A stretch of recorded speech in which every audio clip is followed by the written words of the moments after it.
Rant. I'm Pugs Moran. We do this every Monday through Friday, high noon, 12 p.m. or 12:03, whatever the case may be, Central Standard Time.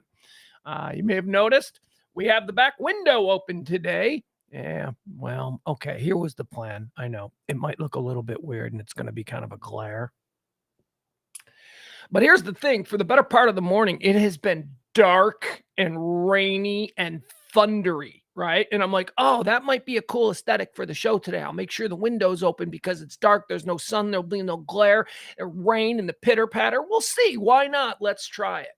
That's what this is about. This is how the sausage is made. We're just trying to figure out what looks best as we do these shows every day, Monday through Friday. And once you know it, as soon as I get the window, all centered and all that kind of stuff, the sun comes out. So although I am hoping for maybe some mood show today. I'd like to turn off this light. Maybe if I turn off this light. Yeah, maybe if I turn off both lights.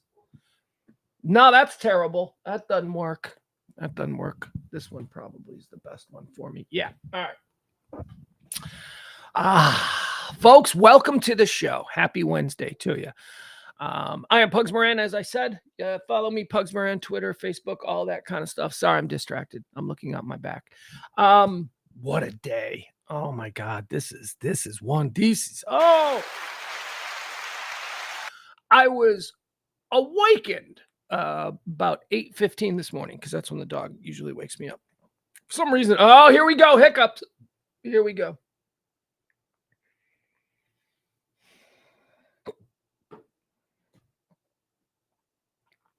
They'll eventually go away. They'll go away. Oh, man. 2 days in a row. You can't convince me that this isn't at least 50% psychosomatic. That I am not intentionally on some subconscious level creating the conditions for me to suffer from hiccups. Why? I don't know. Half of me, my other half of the brain goes, this sucks. And the other half is like, this is hysterical. That's what's going on inside my head. So at 8:15, the dog wakes me up like he normally does. And I open up the back door, trudge out, open up the back door, fine, go. And she goes out in the backyard and she does her thing. She chases squirrels for a while. She goes and sits in the big house. The early morning hustle and bustle is something that the dog enjoys. The front of the house is all glass. The front house. We do the show from a guest house here on the 1%er compound.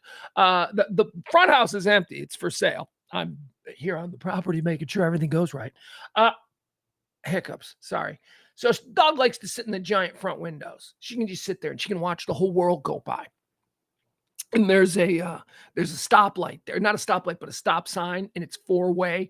So there's a lot of action. So she can just sit there and she watches, all the cars. She loves it. That's what she does. So 8:15 in the morning, every morning, that's the ritual. Let her out. She does her thing for a little while. I get up, make my coffee, start doing that whole thing. Nah, not today. I opened up the back door. It was raining. The dog turns. She looks at me and she goes, yeah, nah. And the dog turns and climbs right back into bed. Didn't even go pee or anything. She was just like, yeah, no, I can hold it. I'm going to go. I didn't know this was going on. I didn't understand. And I'll tell you, it was one of those days where I went, dog's got the good idea. So I climbed back in bed and didn't get out for another 45 minutes. It's one of them days. It's a rainy, gray. What's the temperature out here now? I'm not complaining. Look, you guys, I complained the whole time it was 100. The whole time it was like 150 million degrees for 100 days here in Texas. 58 degrees. It is 58 degrees as I speak. 58 degrees and rainy. Thunderstorms and all that good stuff. All right, chat room, fill it in. Still fighting the hiccups. Oh my goodness, the hiccups are killing me. Oh, thank you, my guy. Look at Adam. Yo, loved hearing you and Kelly today. I think Adam heard the new practical picks with me and Kelly. I can't stress enough. It's not a football show. It's not a football meathead show. It's just It's Kelly. Here's you want to know what it is? You want to know honestly what it is? Kelly and I want to work together again. We're thinking about putting something together. You know, we've got certain people that are available and in the wind, and we think we can do something. So we haven't spoken. We haven't used our chemistry in years and years. So we needed to do something to see if we can still talk. She fell off like a stairmaster and she had to get a brain replacement. You know, she needs to figure out whether or not she's, and she is. And we're great. So I'm glad you're enjoying the practical picks. Practical picks is really just me and Kelly riffing, just trying to see if there's any like that improv comedy or that sort of, being able to play off one another that used to exist. And I think it does. I can't tell you every week at 6:30, we record the practical pick show for the coming week every Wednesday at 6:30. I love it. I look forward to it. It's like one of my favorite things. She's sharp. She's just sharp and she's funny. And I need, we're still working it out. I'm overpowering her. Like Adam will probably tell you. Adam, I'm sure Adam will give me all of the critical notes about what's wrong with our chemistry and why it ain't there yet. I think it's really close though. I think the natural part of it is always going to be there, but one of the things that I'm doing is that I'm talking over her. Oh, I know, I always did that, but no, I'm doing it worse now because I don't know. I need to stop that. I need to let her. I realized this the other day. Had another incredible experience the other day recording this dog podcast that I'm doing. More on that coming. And I sat down with Sybil for an hour. Oh God, like one of my favorite people in the whole world is my Sybil. Sat down with her for an hour. And in the back of my mind, I'm like, is there still chemistry here? Is she still one of the most delightful people to talk to on the planet? And I'm like, yeah, she is. She sure is. So thank you, Adam. I appreciate you saying that. You can find the practical picks.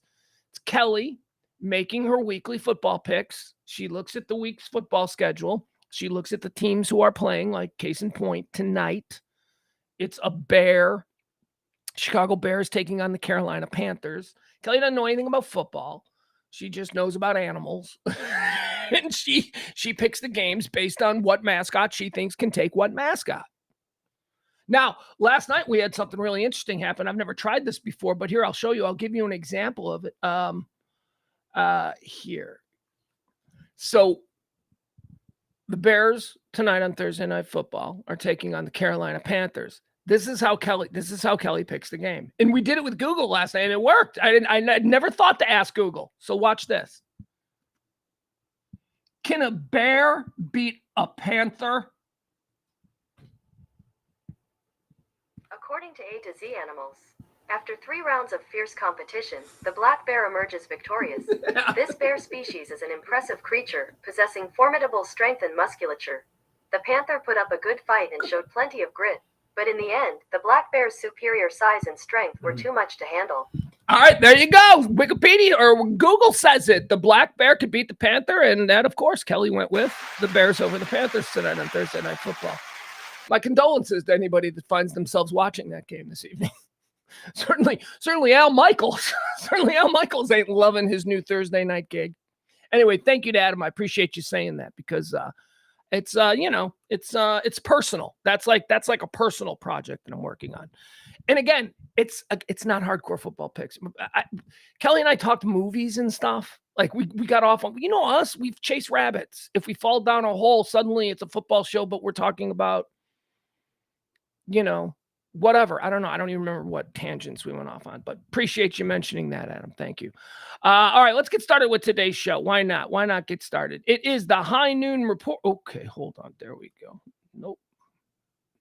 Hold on. I'm having some issues. Having some. Yes. All right, there we go. Here, we'll put this one up. Boom. All right, yes. We'll start the show. We're going to hold over Cameron and Christina as the incredible tippers from the other day because they really nice. Thank you, both of you. Very kind tips. I'd also like to thank Terry Barney. He dropped a little something.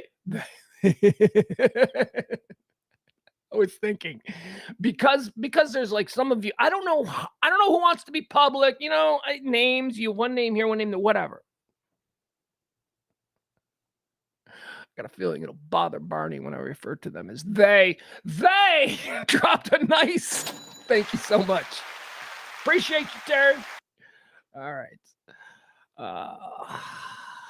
Yikes. All right, let's get started with today's show. Why not? What is today's show? What is the show? The show is actually a rundown of all the things you need to know about this very day. We do it in 4 quarters. I break it up. First quarter, we call that Erstwhile on this day. We take a look back on history, cherry pick some of the things that are interesting. We move on. Quarter 2, birthdays, people born on this day, people born on this day who interest me, people born on this day who I can talk about for a minute or two. Boom. Then we move on to the third quarter, which is deaths. We take a look at the people who passed away on this very day. Look at their life's resume. And then based on our understanding of heaven and hell, we collectively decide whether or not they went to the good place or the bad place. And by the way, that's subjective. The good place or the bad place. That's the first 3 quarters of this here show. By the way, did you notice hiccups are gone?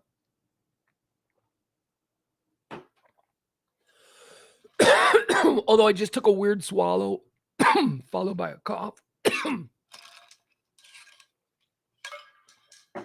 Which means the hiccups will probably be back. That's the first 3 quarters. The fourth quarter is when we go into all the trends, the headlines, the hot topics, the things that people are talking about today. This is an attempt to do talk radio the way I think talk radio should be done, without all the divisive nonsense. I don't care how you voted, red, blue, independent. Shut up about it. Nobody cares. Don't care about your religion. These are bar room rules. You come here, you sit down, you keep your religion, and you keep your politics to yourself. We talk about everything else. So with that said, what do you say we get started? It is the high noon rant for the, 9th? Yeah, it is the 9th day of November, year of our Lord 2023. November 9th is the 313th day of the year. There's 52 more of these until New Year's Eve. So get those, New Year's Eve plans started. I would also remind you at this stage of the show that we do run on your condolences, gratuities. Have I been saying condolences? I just, that rolled off and I'm like, well, we don't run on your condolences. We run on your gratuities and your kindnesses. So thank you. If you're so inclined or moved throughout this show to support this kind of talk radio, that's how we do it. Month long, just whatever it is. Treat me like I'm your bartender. Treat me like I'm your car valet. Just drop a little something in the Cash App and the Venmo if you're so moved. If not, no hard feelings. Still love you. Totally get it. All right, let's move on. The first segment. We call this Erstwhile on this day. Erstwhile on this day. I take previously on. Look at this day like an episode of TV. Previously on November the 9th. On this day, erstwhile, in 1872, the Great Boston Fire. The Great Boston Fire of 1872. This ain't a thing. Sorry, Boston. I know you're trying to make it a thing. Nobody's ever heard of the Great Boston Fire of 1872. Nobody cares. Here's what we know in this country. We know the Chicago fire. We know the San Francisco earthquake. We know the LA riots. We know numerous Midwestern tornado outbreaks, and we know numerous Gulf hurricanes. Other than that, shut up with your Boston. Nobody cares. The Great Boston Fire of 1872. Shut up about it. You go back to your Red Sox. On this day in 1906, I said 1906. That's weird. On this day in 1906, Theodore Roosevelt is the very first sitting president of these here United States of America to go somewhere else. He left the country. First president to leave the country. You ever think about that? Never thought about that. It would have been hard for like Lincoln to go to Europe. It would have been really hard. They'd have new elections when he was gone. It took like a week, right, to go before airplanes and stuff. It was a big thing. All right, that's interesting. I never thought about that. 1906, no president left the country while he was president before until Teddy Roosevelt did it. Where'd he go? Panama Canal. Didn't even go far. Chose a place that any other president probably could have gone to. That wouldn't have been that. Europe is difficult. Certainly nobody's going to China in 1850 as president of the United States. But, China, he's president. He's been gone for a year and a half, but he's president. Can't do that. On this day in 1918, Kaiser Wilhelm II of Germany abdicates after the German Revolution, and Germany is proclaimed a republic. The Weimar Republic! This This is the bitch move on the part of Kaiser Wilhelm. Say some very controversial stuff here. But if this bitch hadn't stepped down and had, hung on to his monarchy, sure, Germany had their issues. Germany had, the World War I thing, that was bad. That was a bad choice.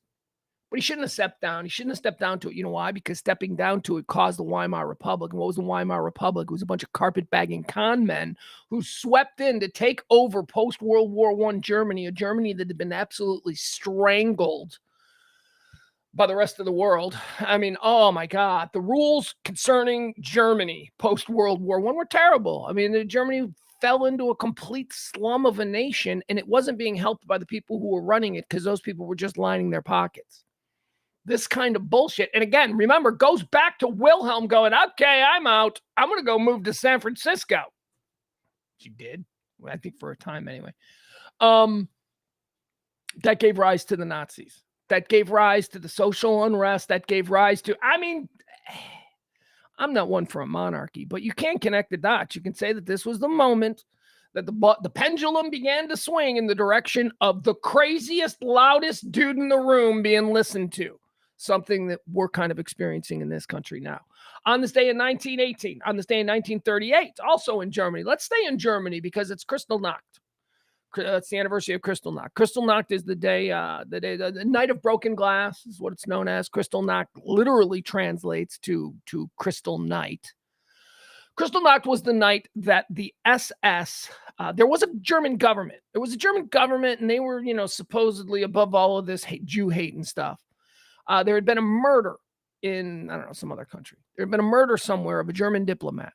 And the person who murdered this German diplomat, among many things, he was an anarchist and he was a college student. And but he was also Jewish. So it was on the night of Kristallnacht that retribution for the death of this German diplomat was doled out to the Jewish communities across Germany and Austria. Businesses were burned. Thousands of men were just arrested by Hitler Youth and SS agents. It's a really dark night, and it's kind of like the first really awful thing where the whole world kind of went, wait, what's going on in Germany with Jewish people? Today's the anniversary of that. Kristallnacht. On this day in 1960, Robert McNamara is named president of the Ford Motor Company, becoming the first non-Ford family member to serve in the post. Big deal. He would resign a month later. He would leave a month later in order to take a position in the Kennedy White House as Secretary of Defense.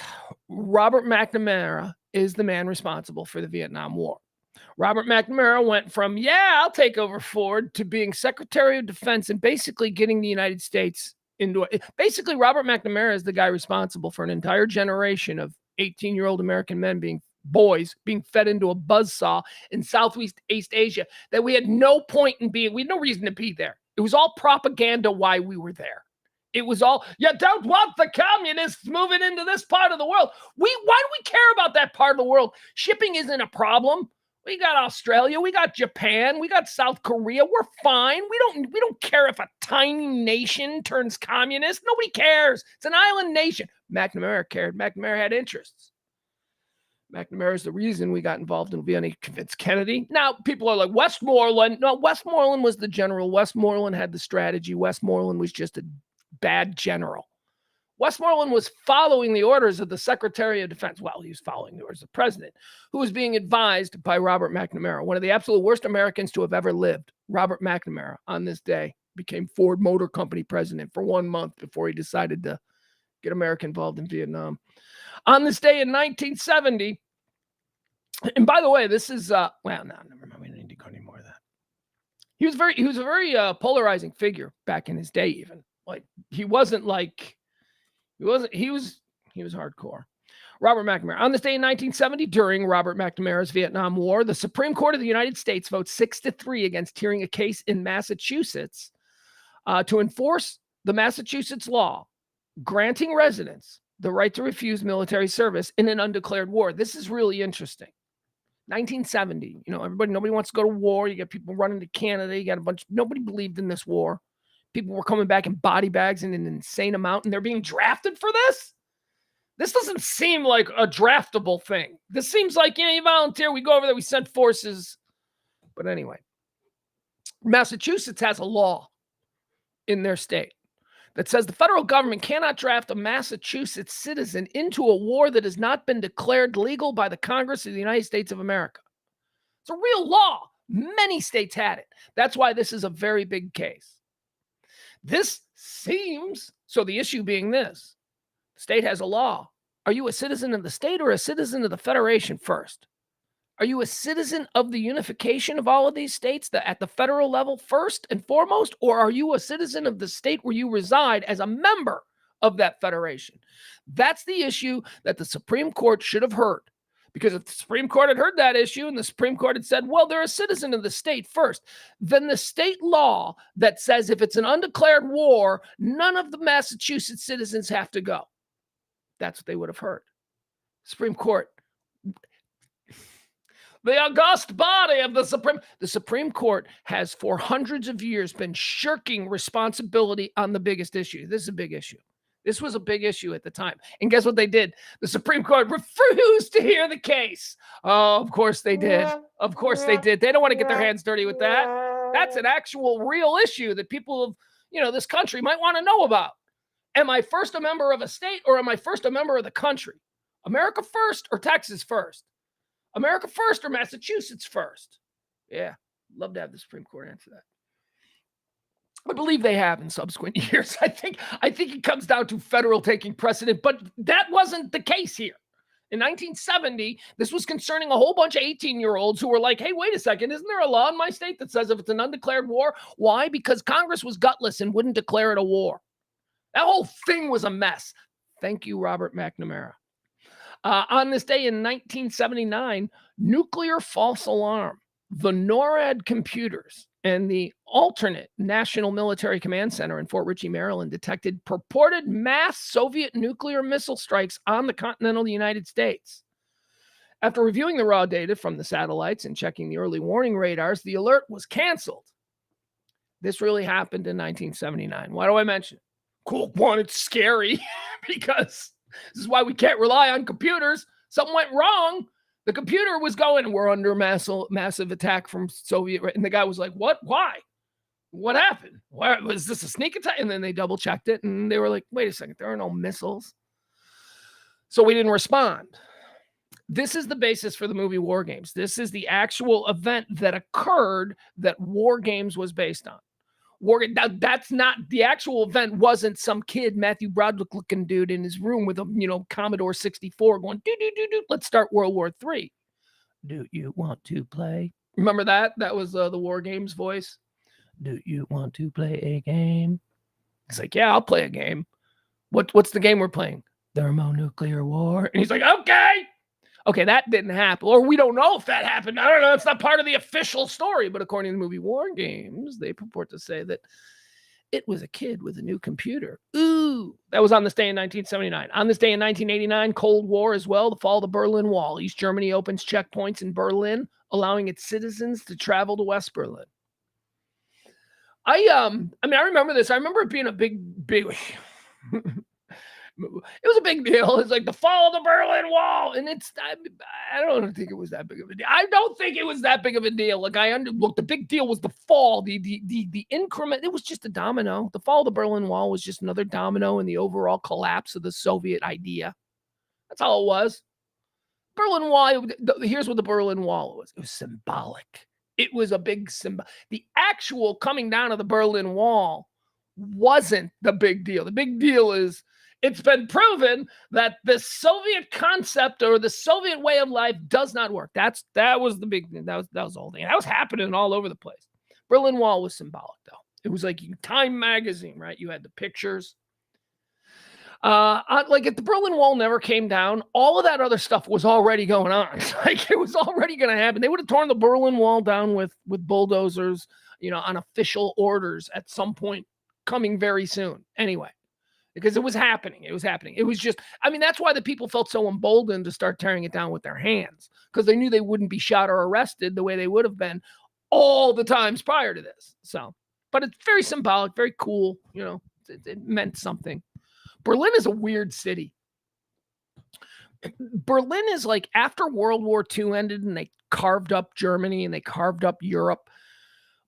Berlin was like nobody would give up Berlin. Like both sides wanted Berlin. Like we, the West, were like, no, we're gonna keep Berlin. You can have Warsaw or whatever.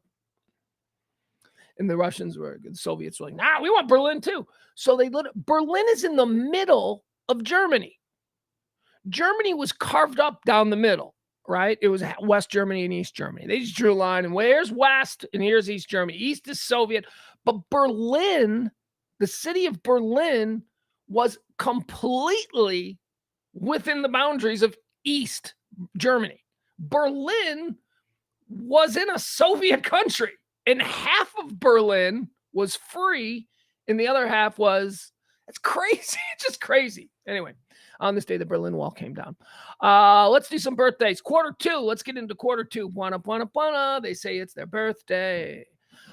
We mentioned this. We mentioned this because we did his death. We put him in heaven, and I talked about how this is like a great American hero that people do not really regard or know. Hell, the people in his hometown of Alton, Illinois, they will tell you, yeah, we're really proud of having the tallest guy in the world, and we're really proud that this is where Miles Davis chose to live. They don't tell you about Elijah Lovejoy. Elijah Lovejoy, born on this day in 1802, American minister, American journalist, American abolitionist, activist.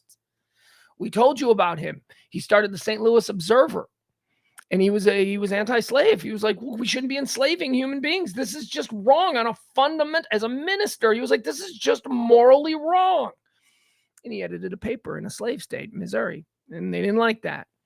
So in order to keep editing the paper in Missouri for the safety of himself and his family, he moved across the Mississippi River to Illinois, Alton, Illinois, which is a free state. Now, again, for people who don't understand this, you could throw a rock from one side of the Mississippi to the other. I don't know if you could throw a rock. It'd be a good throw. It's not that big. Like if you live on the other side of the river, like St. Louis is on the Mississippi River. So if you take the bridge and go across the river, you're in a whole other state. But it's still the suburbs of St. Louis. What are you kidding me? I mean, you're getting St. Louis TV, you're using St. Louis baseball, all that stuff. So he lived there. That's where Alton is, right across the river from St. Louis. And he lived there with his family. He was murdered. He was murdered. A group of thugs, a group of like slaveholders, they marched across the bridge. They went to his house in Alton, Illinois. They burned down his printing presses, and he was murdered while trying to save his workers in the warehouse that they were burning down. He was murdered by they built a big monument to him there in Alton, Illinois, but he's totally forgotten. This guy is the guy, John Brown, John the abolitionist who's probably like most famous for being a completely crazy guy. He was set off on his delusion, his craziness, by news of the murder of Elijah Lovejoy. That's the thing that propelled him. We don't know who Elijah Lovejoy is. Born on this day in 1802, we should. Here's another one that we don't really know about who we should. Well, I mean, we do. We know about her. She was born on this day in 1914. I never waste an opportunity to sing the praises of this ultimate woman. I mean, Jesus Christ. I mean, I like to think Jacqueline Smith around 1978 might have checked all those boxes for the ultimate woman. But born on this day in 1914. Ladies and gentlemen, film legend, icon, inventor, genius, Hedy Lamarr. Hedy Lamarr was born on this day. Hedy Lamarr was one of the biggest movie stars in Hollywood. She was considered at her time to be the most beautiful woman who has ever lived. She's put in a category with Cleopatra and people like that. Hedy Lamarr was also a genius, like with an unrecordable IQ. That's one of the quotes that's attributed to her. She, in her spare time, when she wasn't memorizing scripts to play the femme fatale in any number of Hollywood blockbusters, she was in the basement of her Beverly Hills home inventing Wi-Fi. Yeah. She decided that in her spare time, because World War II was going on, and she was an immigrant to this country, and she loved America. She decided that she wanted to help the war cause. So in her spare time, as a hobbyist, film icon and actress Hedy Lamarr decided that she was going to try and figure out a way so that American Navy submarines could shoot missiles and then have them guided to their target. She took that upon herself. Like, imagine Emma Stone. Imagine Emma Stone going, yeah, So there's a filtration issue with the space station, and I've been throwing some things together, and I think I figured out a way to filter the oxygen on the space station. Hi, I'm Emma Stone. How weird is that? Anyway, if you're unfamiliar with Hedy Lamarr, I would highly suggest the incredible documentary Bombshell, which is the story of Hedy Lamarr. Story people don't know. All about, her accomplishments and all that kind of stuff. I believe it's on Netflix. It's circulating somewhere high profile now. Bombshell, the Hedy Lamarr story, is either on Netflix or it's on Max. I'm not sure. Anyway. Oh, another interesting thing is Mel Brooks. Mel Brooks considered her the ultimate woman. Mel Brooks, his entire life, had like this crazy raging, for Hedy Lamarr. It was like, oh, I love Hedy Lamarr. And it's why in the film Blazing Saddles, the Harvey Korman character is named Hedley Lamarr and is forced throughout the film to explain that his name is Hedley Lamarr and not Hedy Lamarr. That was a joke put in there by Mel Brooks because this character was supposed to be a tough guy that everybody took serious. So Mel Brooks thought it would be funny to give him the name of the person that Mel Brooks considered to be the ultimate woman. So that's why it's Hedley Lamarr, not Hedy Lamarr. It was an inside joke from Mel Brooks. Anyway, here, I want to show you the trailer. It's right now. It's on Netflix or somewhere. It's really easy. I've seen it a number of times recently. I'm like, I need to watch that again. Here's the trailer for Bombshell, the Hedy Lamarr story. If you have not seen it, it is truly one of the greatest documentaries I've ever seen, simply because I didn't know any of this shit.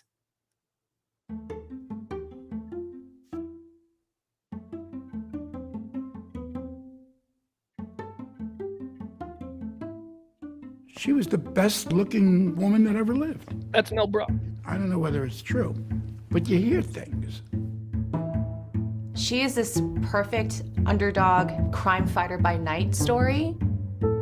She was such a big star. She seemed so untouchable. She was so ahead of her time. She said more than once, "My beauty is my curse." And by that she meant people never got past her face.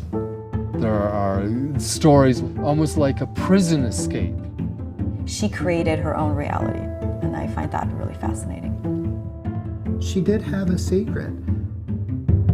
Wi-Fi, Bluetooth, that's her technology. You think, how could this be possible? If I wanted to be harsh, I would say she was a plagiarizer. You don't get to be Hedy Lamarr and smart. I know what I did. There comes a point when you can't take any more, then you have to make yourself heard.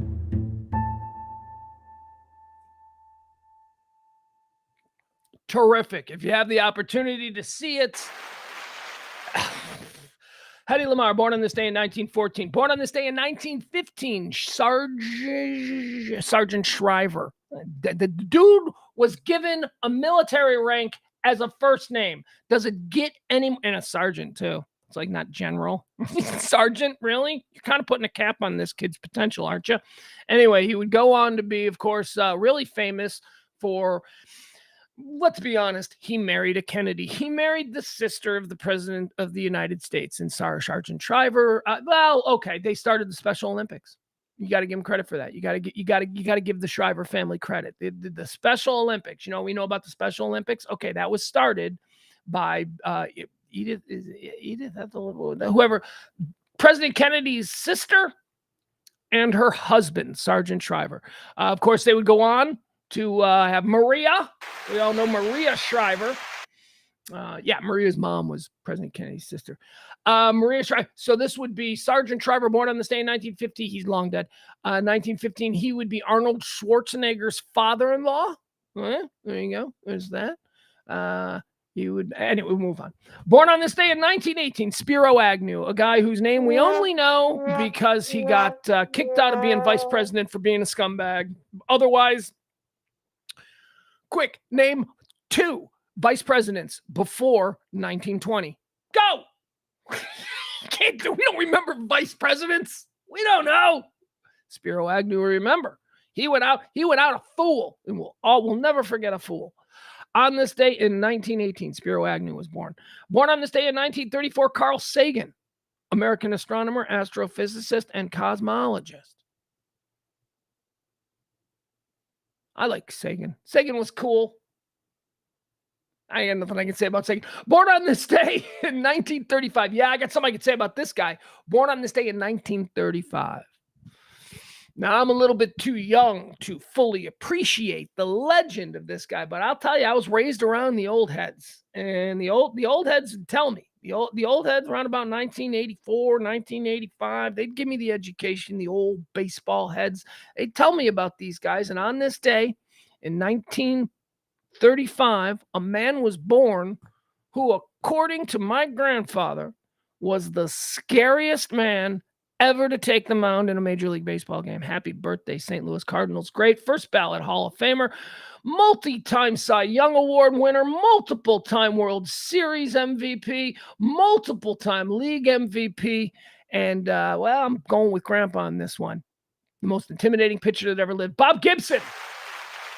Woo! Big scary ass Bob Gibson. Look, hey man, look, I know we get different scary pitchers from different eras. Hell, in his own era, he had Drysdale. Drysdale was an ass though. There's a difference between Gibson and Drysdale.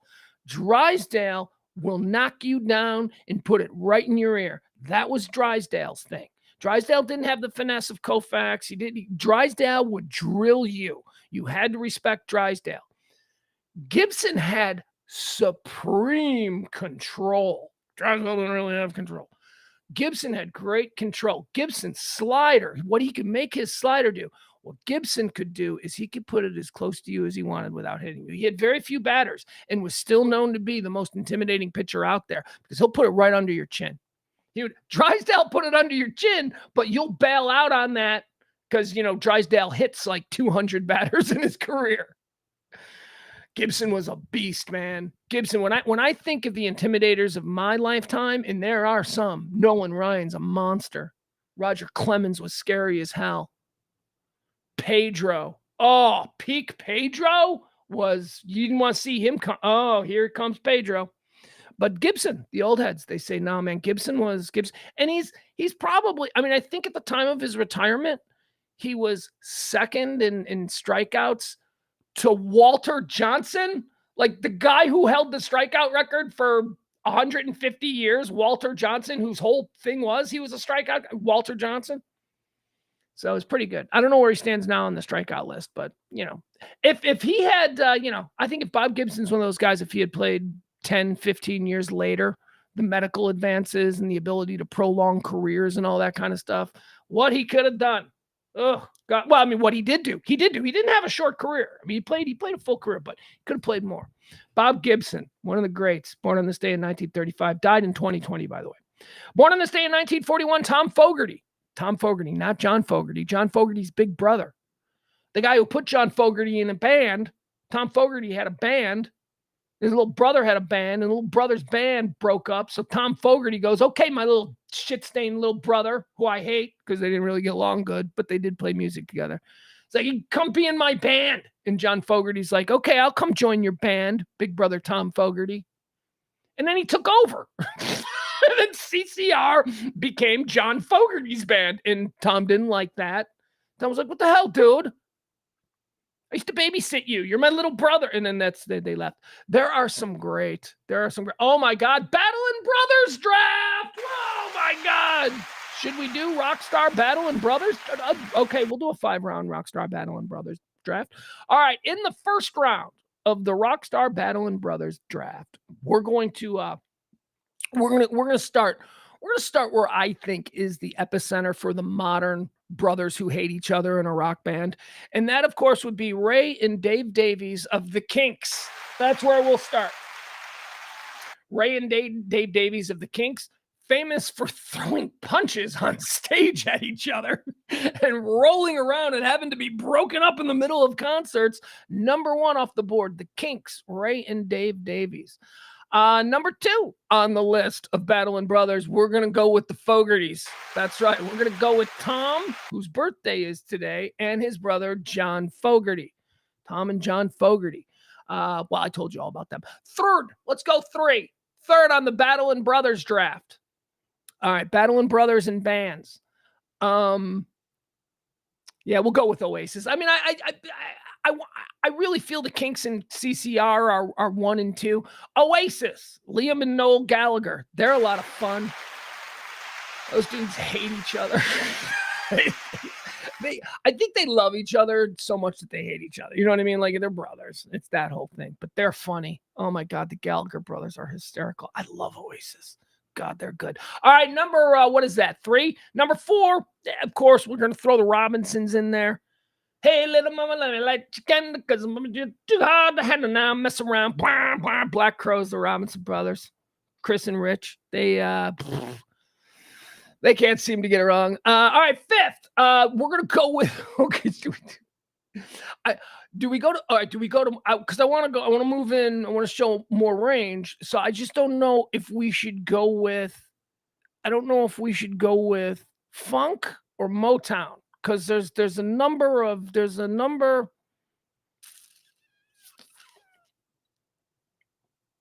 I don't know. I can't be specific. That's it. That concludes our draft. All right. I know that Bootsy Collins had a brother, and what was his brother? And they fought, and that's how they left James Brown's band. I don't know. Whatever.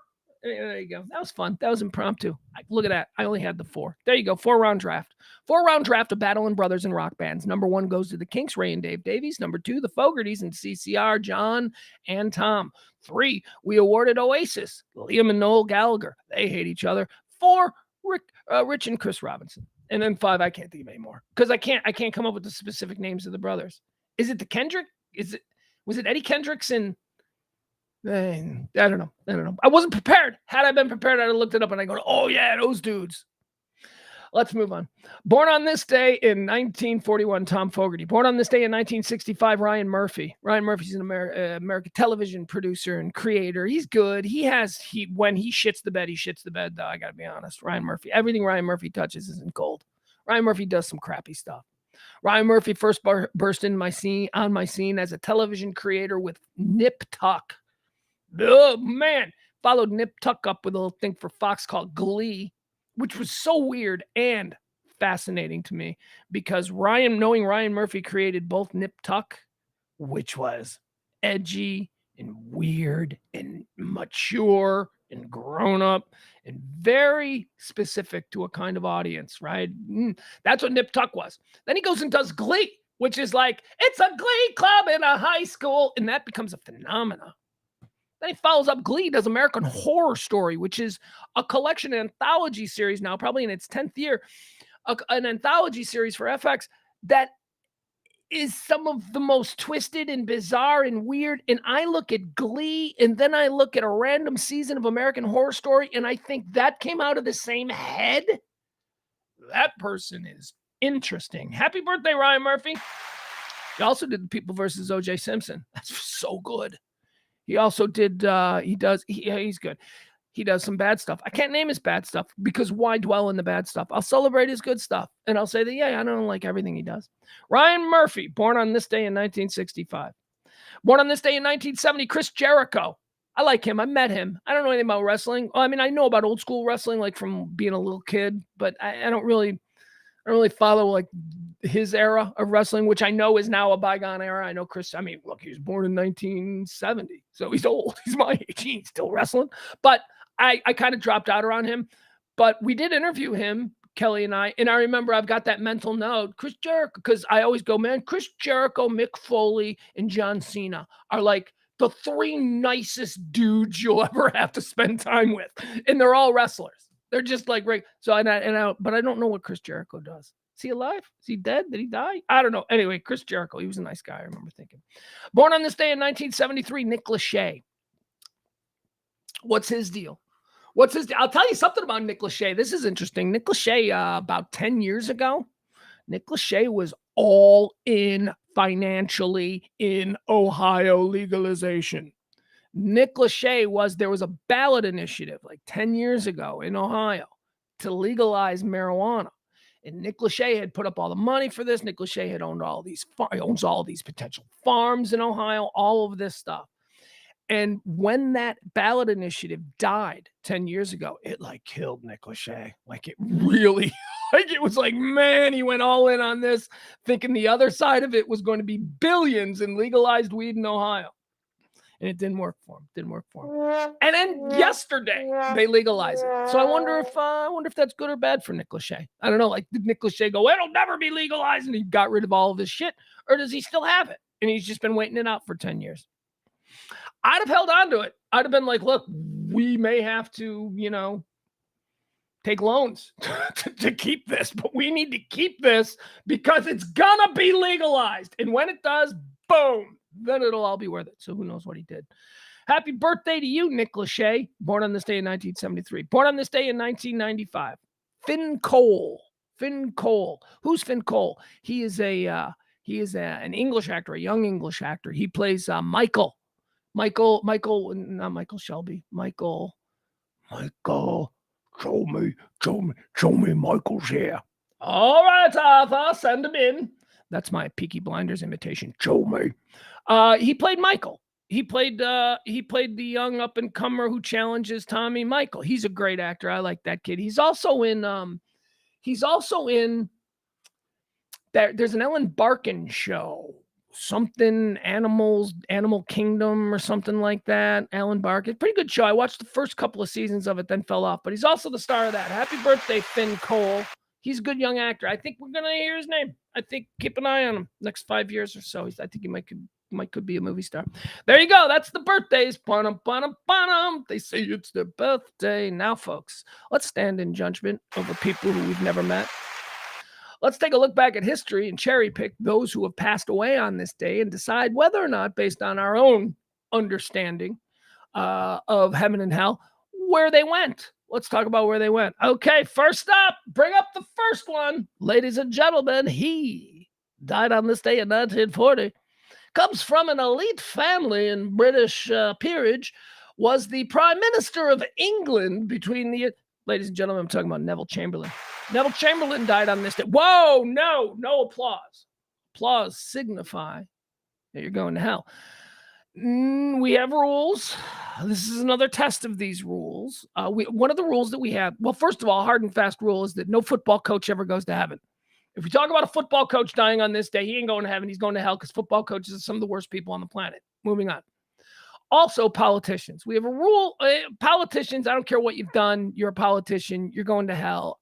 We can't have you in heaven.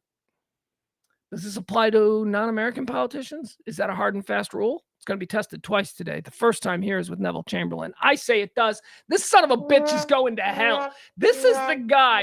He got ran out of British Parliament on a rail because during the ramp up to World War II, this dude's like, hey, this guy, Hitler, he's got some ideas. Maybe we ought to talk to him. And the rest of the people in England were like, wait, what? What kind of ideas? He's like, well, first, we can all agree the Jews are a problem, right?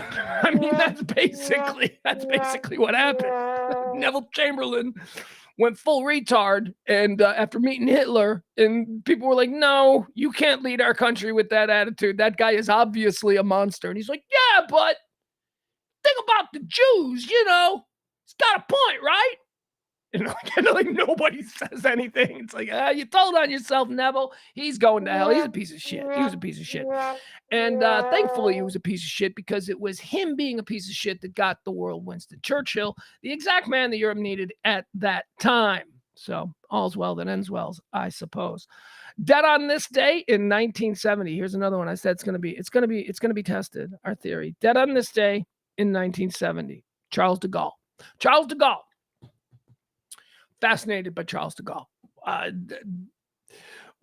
First of all, I'm fascinated by a lot of French history because, I told you, like you people hang on my every word. Well, kind of hope you do. I mean, that's what I do here. I just stream of conscious for 2 hours. So I've told you in the past about how in high school I was really into Russian history, and then that carried into college, and I took all these Russian history classes because I found it fascinating. Well, one of the things that's unavoidable about Russian history is French history because Russian and French history is just like, it's been a constant. So anyway, I'm a fan of Charles de Gaulle. I'm a fan of the man. I'm a fan of what he stood for. I'm a fan of what he represents. I'm a fan of how he defiantly took his army and his government and just refused to he just ran the French government from the Four Seasons in London. And he was still, anyway, de Gaulle's a politician. De Gaulle is a politician, but he's also a general. And he's also an icon and a hero to those people when contrasted with what was going on in Europe, Hitler and all. Look, there are a lot of other like military-based politicians like de Gaulle in Europe at the time who were in charge of their countries who just bent over for Hitler. They just went, yeah, okay. Yeah, I don't want, not de Gaulle. De Gaulle stood up. De Gaulle was like, this is fucking nuts, this guy. De Gaulle. So where do we put him? I don't, look, I'm going to put de Gaulle in hell, okay? Just because he's a politician. And I think, moving on. All right, let's talk about, we need to put somebody in heaven, and why not this guy? Dead on this day in 2003, the great, the irreplaceable Art Carney. Ed Norton from The Honeymoon. Art Carney, American treasure, American icon. Who didn't love him? Who wasn't a little, if you're Gen X, you grew up watching these black and white Honeymooners episodes at 10 o'clock at night. They were in reruns and stuff like that. You first saw Norton. You know who he is. He's funny with his, Norton, Art Carney. Died on this day. He's in heaven. We put him in heaven. Although he doesn't want to go to, I imagine Art Carney's like, hey, I don't want to go to heaven. I'm sorry, man. Sorry, Art. We got to put you in heaven. You're too beloved. And it's just, it's going to be hell down there in hell. It's also going to be off the chain, man. We're going to have the best music. We're going to have the best drugs. We're going to have the sluttiest girls. It's going to be awesome in hell. Be a little hot, air conditions on the fritz. And by fritz, I mean non-existent. But, who else died on this day? Dead on this day in 2006, Ed Bradley. Ed Bradley was pioneering journalism, television journalism. He's the first black man to be given a high-profile position with a major news organization. Ed Bradley was elevated to full-time correspondent on 60 Minutes and would stay there for the bulk of his career. He was a black guy on TV in the 1970s talking about smart people stuff, and he had an earring. That guy's gay. I remember my grandpa saying that. I remember. Ed Bradley showing up on TV with you're watching football with your grandpa on a Sunday, and then the late game ends, and then it goes right into 60 Minutes. Tonight on 60 Minutes. And then, I don't know, I remember Ed Bradley shows up, and he's on TV, and he's got an earring, and I remember my grandpa turning to me and going, well, that means he's gay. And I go, what? Because, I knew rock stars and earrings and all that stuff, but they weren't gay. He's like, that means he's gay. He's telling the world that he's gay. I'm like, okay, Grandpa. There you go. Ed Bradley. He's going to hell. Ed Bradley? You kidding me? That dude lived. That dude partied. That dude did some stuff. He had an earring. He was cool. He was comfortable enough with who he was and not giving a shit about the way people perceive him that in the 1970s, he had an earring on TV. It's a big move. It's a power move. It's a confident move. Ed Bradley's in hell. I'm sure that he used those kind of moves in other ways of his life. And he's probably in hell. Again, I'm going to say Ed Bradley. Here's the deal. I want Ed Bradley with us in hell. He seems like he'd be fun. Okay. Okay. Here we go. Here's another one we're going to bring down to hell. We're going to preemptively bring her. Man, do we though? Because, I've got a personal story about this person who died in 2017. So back when we used to do the Pugs and Kelly show, there were 3 areas that we did a lot of interviewing in. Three areas of this culture, of this world. And there are 3 areas that I'm not particularly all that up on, but I can fake it, and I like people, and if you're somebody, I can interview you, and sometimes my lack of knowledge led to me learning things, and maybe that worked out for it. But these 3 areas that we were always being forced to talk about or participate in were professional wrestling, as I told you, and they would always give us these big wrestlers, and I'd be like, I don't know who this is. Wrestling, NASCAR, which I became a big fan of, but I wasn't like very available or very interested in NASCAR in the very beginning. It took me years and years of going to Texas Motor Speedway for me to really appreciate it and become a big NASCAR fan. But NASCAR was the second category. And the third category was porn. They were always, there was so much money in our format being dropped by porn companies to promote their porn stars. And hey, so-and-so's going to be in town. Why don't you have her on? And then, okay, we'll have her on. And it was fine. They're like, I'm not a prude. It's like, but I'm just not, I didn't know, like, there are dudes out there. Like, what's the bookstore, like New Fine Arts? Like, so they would bring a porn star in who was doing a signing at New Fine Arts. We would have him as a guest on our show for like 15 minutes. And then me or Sybil or somebody or Kelly, usually not Kelly, but we'd go to the signing and we get paid for the appearance to go to the signing with the porn star. And then after that, typically we'd go out to dinner or something with the porn star, or go to a bar, show her out. Cause now you feel like, all right, this porn star's in town. I'm the DJ. It's like, what are you doing tonight? I don't know. I was going to go back to the hotel room. See, that's the thing that people need. They don't know anybody in town. So Shyla Stiles is the one we're talking about. Shyla Stiles died 2017. She was a porn star of some pretty big note. I know this because you can't go out in public with a high-profile porn star without it being really apparent that they're famous. And they're famous.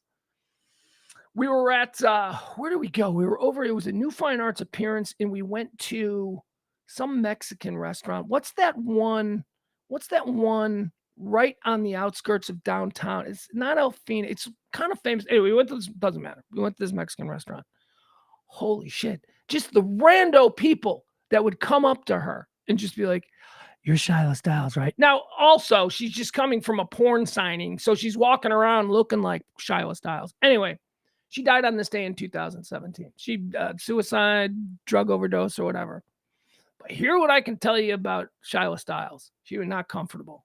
Now, there's a lot of porn stars that Kelly and I became friends with, legitimate friends with, people who were they revealed themselves to be good people, who don't share your hangups about sex, don't give a shit. Jessie Jane's a good example of that. Jessie's a fun, nice girl. Jessie's got some problems. I think she might have, there's been videos of her lately being incredibly drunk in public. And I partied with Jessie. I know that she can throw down. But Shyla Stiles was one of these porn stars that I remember spending a little bit of time with and thinking, she didn't like doing this. Now, she was going through a really bad thing at the time. And I remember my buddy Bruce. I don't know if you remember Bruce X. Bruce X was a friend of Kelly and mine, a great friend of Kelly and mine, one of my favorite people to have ever lived. He's dead now as well. But Bruce X had made a whole bunch of money investing in porn companies during the switchover. So Bruce was like this, porn producer, but, he's not on set or anything. He lives in Dallas and he writes checks, and then the checks come back to his mailbox tenfold. Made so much money in porn, back in porn. But Bruce had explained to me that at the time that Shyla Stiles was in town, that she was being held basically hostage contractually by, I think it was a company called Jill Kelly. Jill Kelly, who was another porn star, but she had a company and she wasn't allowed to work. And so she was going through a divorce, and she was just in a really bad. And I remember thinking, dude, that girl does not want to do porn. And Bruce is like, yeah, I don't think so either. And it's too bad because she's like one of the biggest porn stars in the business. Shyla Stiles died on this day in 2017. I don't know how she died. Should I clear? I'm thinking it's probably an overdose. A lot of these girls, man, are shockingly smart, shockingly sharp. They're hustlers. They're good at what they do. And then there's other ones who are just gorgeous women who are just desperate and they have no other choices and they get taken advantage of by people. And I really think that Shyla Stiles was in that category. On November 9th, 2017, Stiles was found unresponsive in her bed at her mother's house in Armstrong. She was from Canada. She was pronounced dead shortly after at age 35. Okay, so a 35-year-old just doesn't die in bed, right? I mean, that's too bad. I have been wanting to do, I'm fascinated by the industry. My buddy Bruce, who I told you about, just made me so you can be fat. Look, beautiful women are great, sex, and I'm a red-blooded guy and all that stuff, but I'm really not like a porny guy, right? Like, that's not really the attraction. Yeah, I get it. It can be, and it has been, and it will be in the future. And yes, of course, I'm a red-blooded single man who is not in a relationship. Of course. I'm not saying I'm a prude, but I'm fascinated by the business. I'm fascinated by the personalities, by the people. And there was a period of time here around 2007 when porn stars were dying left and right. And I remember I'd get these stories. I'd see these stories in the news. And I'm like, my God, another one? I mean, another big high profile one is a porn star named August Ames, who ended up killing herself like a couple of weeks after Shyla Styles or something. And then there was this other one by the name of Dakota something. I don't know. But anyway, there were all of these. And there's a lot of porn stars. Like you go on like a porn site and you're like, let me see the porn stars. And there's like tens of thousands. And you're struck by, there are this many girls, but we're talking about the big ones. There's probably 100 who are like big names. And from this list of 100 porn stars, man, they all started dying. They all started dying in really weird, suspicious ways. And I thought it would be an interesting podcast. Who's killing the porn stars? Or each story we could get into about what was going on here. Anyway, Shyla Styles, I'm bringing her down to hell with the rest of us because, she seems like a party girl. She needs to cut loose. I don't know, but my individual take on Shyla Styles, when I met her for that one evening where we went out to dinner and then we went to Baby Dolls after dinner, sad. She seemed sad. She seemed awkward. She wasn't chatty. She was there at dinner and she was only there with us because she felt she had to be. Like you got that feeling, right? Like a lot of times you're like, where are we going? All right, Mr. DJ man, show me the best of Dallas. Sometimes you get good ones. Carmen Luvano was like that. She was awesome. We went on like a 2-day bender when she was in town. She was awesome. Not Shyla Styles. Shyla Styles was sad. All right, let's go. That's going to change over. Quarter 4. That's right. That'll end the third quarter. We've decided who's going to heaven and who's going to hell. So now let's talk about all the things that are happening in this world. I will remind you once again, if you're so inclined, tip the show. This kind of talk radio isn't a thing on terrestrial. That's right, because I don't do politics or religion. I talk about other things. They don't want me. So if you do, show your support. Drop a little something in the Cash App or whatever. I don't care, whatever. It's early in the month. I don't push, but I do say it because repetition builds habit. And folks, first of all, let's talk about Israel. Israel is the number one thing that is happening in the world. It's going to start off every show. Israel, the latest. We actually have some breaking news here. Israel has announced, or at least the White House has announced, that in their communications through Israel, it is now known that Israel will cease fire for 4-hour increments at various times. They will stop all military operations within Gaza for 4-hour increments spread out over the next, who knows how long. But they're going to do this in order to allow refugees to flee Gaza while they go in and turn that place to glass, because that's basically what's happening. That is very big news. It's very big news because until about 3 hours ago, Israel wasn't even on the table. They were like, stop. No, we're going to keep going. And now, apparently, through some kind of negotiations, and you believe it's the Americans that played a role in this because it was the White House who announced it to the world. So, yeah, on some level, America's got we're in there. We're in there. Come on, man. Give us a 4-hour timeout so people can leave. Gal Gadot is trending. Let me tell you something. Gal Gadot's going to be, what do they got over there? King? What do they got? He's president, prime minister, whatever. I don't know. Again, I keep saying Israeli politics are really confusing. I once tried to learn about Israeli politics, and I can't. I have no idea. I don't know what they got. A prime minister, they got a Knesset. I know the Likud party. Anyway, Gal Gadot is an Israeli woman. She's Wonder Woman. Oh my God, she's so pretty. Really? Thank you, ladies and gentlemen. My co-host chiming in with a really. My co-host, schizophrenic me. He hasn't been around lately. Really? That's it? Gal Gadot. She's pretty. She is. She's so pretty.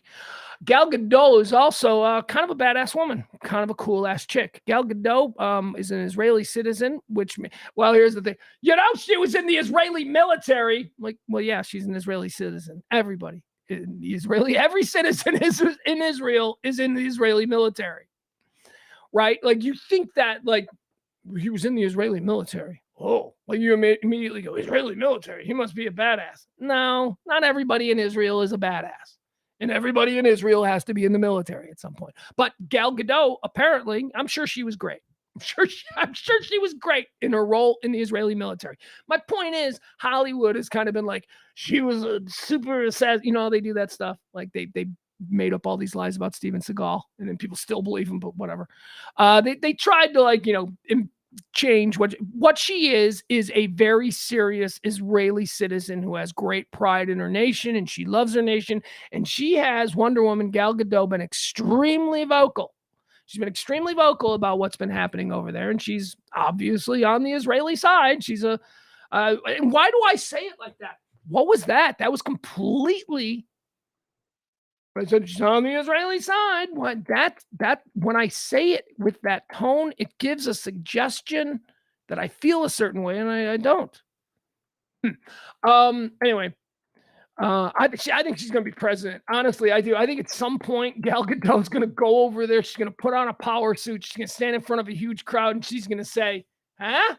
This on the world stage? Ain't nobody going to hate us with this on the world stage." You look at Netanyahu. Dude looks like a turtle that lost his shell. Gal Gadot up there, boy, oh boy, I'll tell you. Israel will have it. Israel, everything will be fine. You want to solve Mideast peace? You show them. You show Hamas Gal Gadot. You say, look at her. I don't know. Anyway, Gal Gadot had a movie premiere. She's involved. She commissioned filmmakers to make a documentary film in 3 weeks of the October 7th attack by Hamas on Israel. And she premiered it last night in Hollywood, and there were all kinds of big fights. There were problems here. We got some video we'll show. Let's see here. This was occurring while Gal Gadot and a bunch of fancy Hollywood people were out front. Here. No, I do not want to sign up for your daily briefing. I get enough trash email. All right, so here, this. Oh, they're going to make us watch a commercial, are they? Oh, how fun. All right. Oh, it's a commercial for El Monterey tortillas. That's very good. All right, here we go. All right,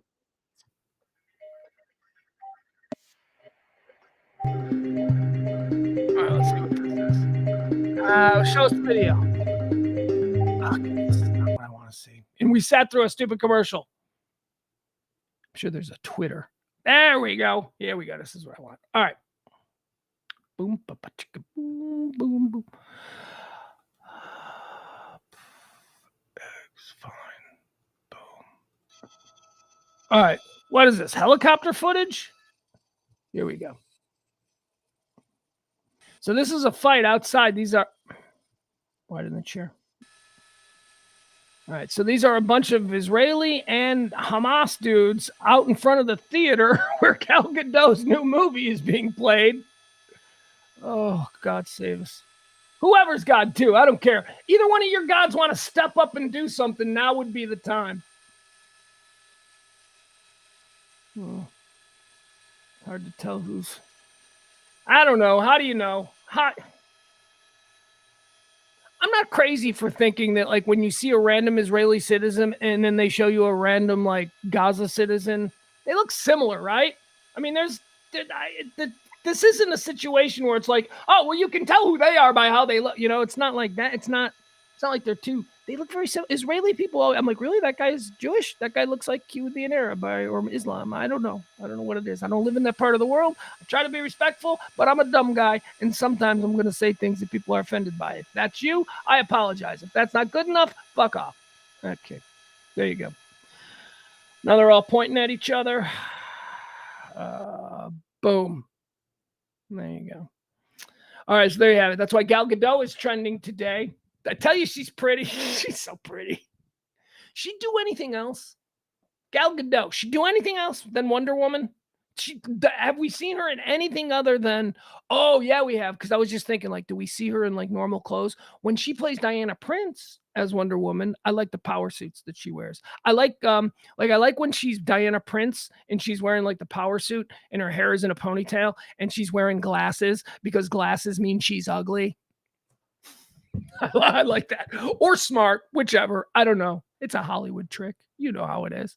All right, let's keep going. The actor strike is over. That ended. Oh, my God. Your boy, I don't understand the world anymore. Your boy was completely wrong. I went on a rant yesterday talking about how these actors have no leverage and I don't know what the hell they think they're going to accomplish. Well, guess what these sons of bitches accomplished? Everything and more. They got the studio system absolutely collapsed and caved on everything. They got shit they didn't even ask for. They got future AI rights to likenesses and characters based upon performances.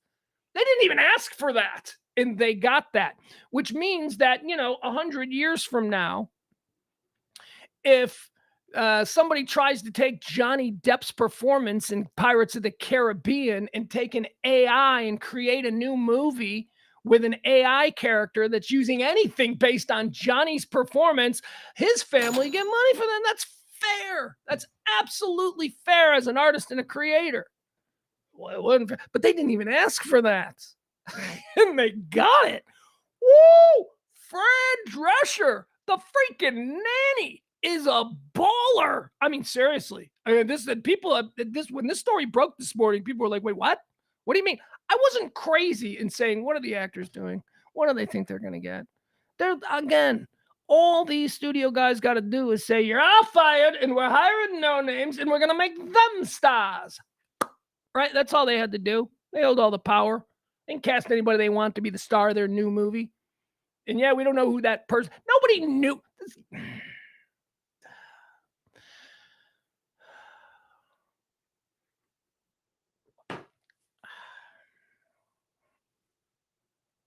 What's my guy's name? I can't even think of his name. And it hurts my point because I was just gonna be, nobody knew who, and now I can't think of his name.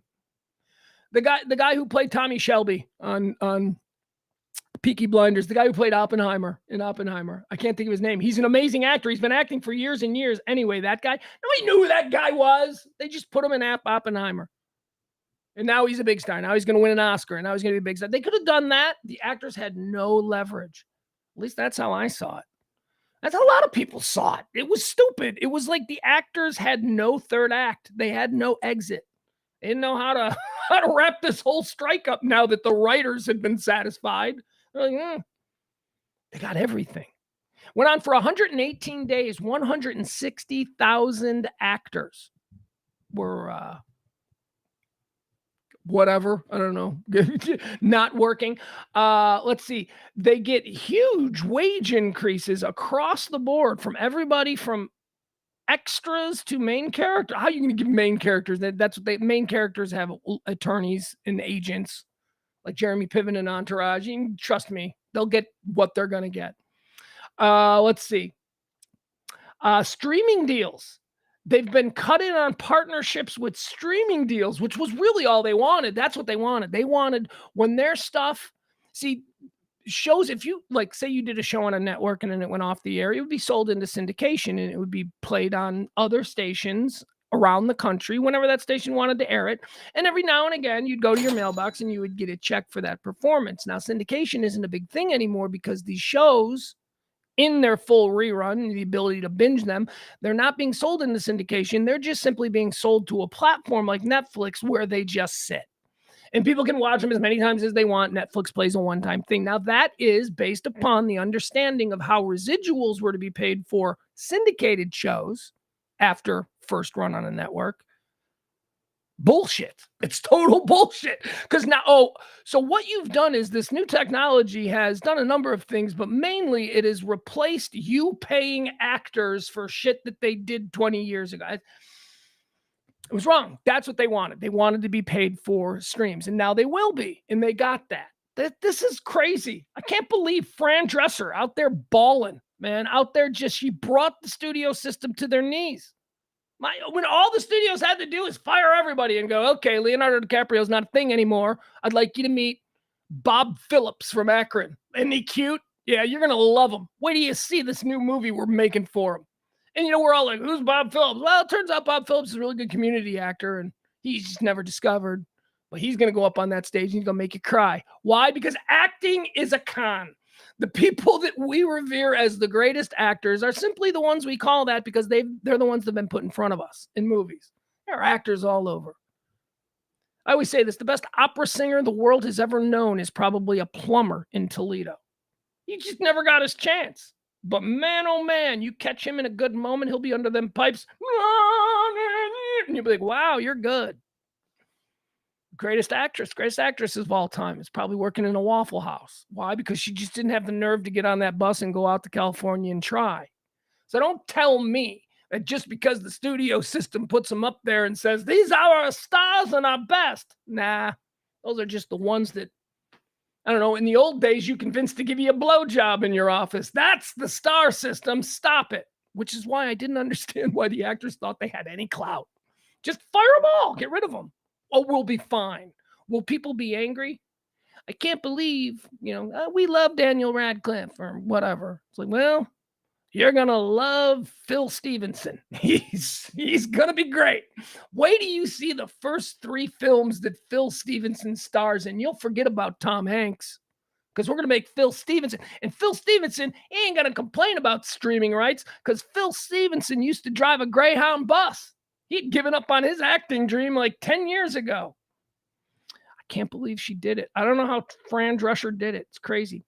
The debates went down last night. But speaking of actors, speaking of a bunch of phonies, did you guys see any of it? I don't know. It was, who are they saying won? I don't know. I looked at a couple of polls. Both said Haley won. Ramaswamy, that dude's making some fireworks. He's what did he do? He called on Ronna McDaniel. He's like, I'm in the Republican Party and the boss of the party's an a-hole or whatever. He broke bad because there are no rules. He can't. I mean, he's not going to win. So many people hate him. So if you can't, I seriously, again, I'm watching him and just turn the sound down and just watch him. If you don't go, that's a bad guy. If you don't go, oh, he's a bad guy. The phony forced smile doesn't send red flags up with you. You like, why? Because he's telling you stupid shit that you want to be true. Is that it? Is he reinforcing your ignorance? Is he reinforcing your biases? I don't give a shit about that. I don't care about your biases. I love you anyway. I got some crazy biases myself. What I care about is that you can't see that dude's full of shit and a con man and isn't going to be good for this country.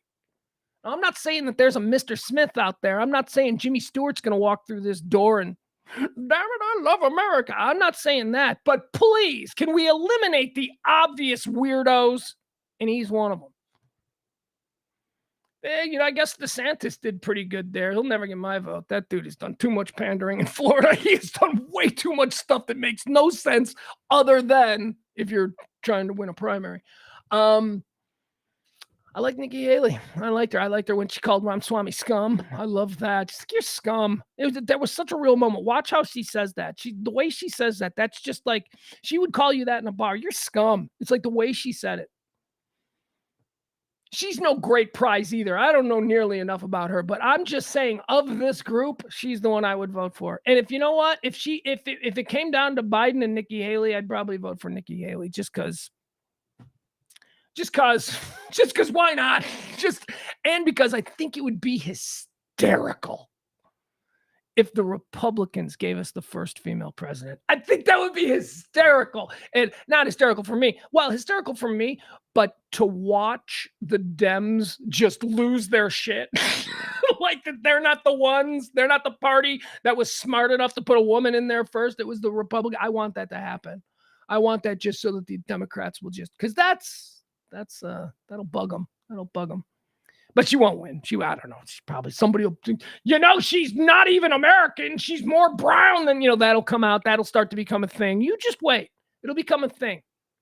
What is she, a Pakistani? What is she? Is she a Muslim? You'll start to see that depending on what Twitter account you follow. That's coming. Anyway, I like her. She's cute. I'd make out with her. Would you make out with Nikki Haley? I think I'd make out with Nikki Haley. I think I totally would. Wouldn't she like my age? She's my age. I'd totally make out with her. There you go. That's the debates. That's my debate coverage. The only one up there I'd make out with, Nikki Haley. Here's a big story. You Catholics out there? There ain't no Catholics. I bet there ain't one single Catholic in this chat room. Oh my God, wait a second. I got to fix that. Never mind. There's probably a lot. I forget. I forget all my Mexican friends. I forget that they're just default Catholics, like my Irish friends. We're all default Catholics. We don't have choice. It's just what it was. Catholic Church did something really big today. The Catholic Church has said and announced they got no problem. I'm telling you, this Pope is like this Pope, puffy jacket Pope. Remember that, the picture, the meme of Pope Frank wearing the big giant white puffer jacket. That's not a real picture. He never wore that jacket, but that's a hysterical meme because it looks real. Anyway, Pope Frank is he's making some changes, shocking some people. Pope Frank in the Vatican, they announced that trans people can get baptized into the Catholic Church. You want to get baptized? Now, I know some of you Catholic. Here's what my first thought was: wait, what? What do you mean? What the hell? This is stupid. It's an unnecessary thing for them to take a position on, or so I thought. See, this is why I like to be thoughtful. I like to think things through, because my initial thought was, in the Catholic Church, you get baptized at like 6 days old. In the Catholic Church, you're not choosing when you're getting baptized to become Catholic. You haven't studied the world and chosen this faith. No, this is given to you at 6. You are forced to be baptized as a baby in the Catholic Church. So I'm thinking, does the Catholic Church think that there are 6-day-old trans babies? Because, man, this would be fun. Let's get some right-wing radio. Let me call a right-wing radio station and tell them this. We can set the phones ablaze. That would be a great topic. Does the Catholic Church think that babies are trans? And then I thought it through. And I went, oh, wait a second. I know what this is about. Okay, so no, of course not. Of course they don't think babies are trans. And when a new baby is born into a Catholic family, that baby is instantly baptized. They don't wait, till the dude's like 28 years old and, has been in rehab 5 times and has now found Jesus, isn't going to get dunked in a river. Nah, it's not how the Catholics do it. They don't give you any choice. They just tell you this is what you are. You're 6 days old. Boom. Here you're baptized. And then as a baby, they put you in a crib. And actually, this is any baby with religion. They put you in a crib and all you see, you're on your back. You're looking up at everything. And all you see every now and again is a giant old person head hovering over you going, Jesus loves you. Jesus. So yeah, we're not really, kids aren't really given a choice about religion. It's kind of just, dare I say it, programmed into you? It is. It absolutely is. So for the Catholics today to make this decision, to say that trans people can become baptized, again, that's stupid. Babies aren't trans. This is about godparents. And that's what I realized shortly after going, that's stupid, because I'm working. When I put the show together, I'll go, okay, here's my initial rant. And I just start blah, blah, blah. And I say really stupid stuff. And I go, wait a second. And then I kind of realized in my rant, my initial rant, my practice rant, if you will, I realized that, oh, wait, this is probably a godparent issue, because I myself have been involved in godparent issues. So in the Catholic Church, we have godfathers. We have godfathers and godmothers. We have godparents. And the role of the godparents is, if plague takes away the father and the mother and the whole family, and there's a baby left or a kid left with, everybody got taken by the plague. If there's like one kid left, then the godparents are, by rule of God, they ain't gonna be new parents now. They got a new kid. Hey, congratulations, you got another kid. And that's what godparents are. We all have godparents. I don't really know mine. The role of godparents, my son has, we have a symbolic godfather thing, but anyway, we don't need to get into it. So that's what I thought about. I'm like, oh, it's the Catholic Church. It's a godparent thing, because there are often times where a Catholic family wants to have their baby baptized and they have chosen someone to be the godfather or the godmother to that baby. And that person, that grown adult, is oftentimes not Catholic, which is a non-starter for most Catholic Church. So that's what this Vatican ruling is about. It's about godparents who are not Catholic, who would like to become Catholic because they want to be the godparent of a Catholic child. Those grown up, that is the exception where Catholic baptism is done not at 6 days old. So there you have it. That's what it's about. It's a wildly progressive move for the Catholic Church. Wildly. I applaud it. I'm a lapsed Catholic. I think the Catholics are messed up, but this is non-hateful. This is just whatever. We don't care. Sure, we're not going to make an issue of it. That's what this is. That's the decision. It's not the Catholic Church now thinks everybody needs to become trans. It's not what they're saying. What they're saying is, it's a sensitive issue. People's faith is very personal. Fine. If it's in the best interest of the child, the godparent, how can it be in the best interest of the child if it's a trans person? And then the church is like, yeah, we're not getting into that. That's exactly the kind of thing we're trying to avoid here. Kumbaya. Hakuna Matata, my brother. All right, I applaud that because for, I don't know, the last 2,000 years of the Catholic Church, they've been assholes. And this is not an asshole move. So good for them. Good for them. Small, but still. Here's a cool story. Can I tell you the tale of Double D Davy? Double D Davy. That's right. Double D Davy is trending today. Double D Davy is a guy who he's a St. Louis man. He's in his 30s. He got sick, got a problem with his lungs. He needed full-on lung transplant surgery. But the problem was is that's hard to do, and it's you almost always die. I don't know. Whatever. Really? So you're going out on a limb there, and you're saying that double lung transplant surgery, do I have this right? You're saying it's hard. Yeah, it's difficult. It's not easy. It's not, it's not like making a peanut butter and jelly sandwich. Just, you got to know stuff. So anyway, this guy goes up to Northwestern University Hospital in Chicago, which apparently is one of the lung capitals where they do good lung work up there. I had no idea it was known for that, but apparently it is. Where they have this team of like experimental doctors who have an idea about how. So here's what they got to do. The dude's lungs are infected. So the play is they're going to scoop the lungs out. They're going to get rid of the lung cavity, and they're going to then disinfect the lungs, but they got to do it outside the body. So the dude's going to have no lungs for a period of time. So if you got no lungs, how's your heart going to pump? Because, right, heart pumps the blood. The heart pumps because the lungs taking oxygen. It's a whole process, and, he's missing a giant gear. A giant wheel in the process. So the doctor's like, how are we going to do this? We can't take it out. The lung structures, the cavity will collapse in on itself without the constant come. So here's what they created. And this is why he's called Double D Davy.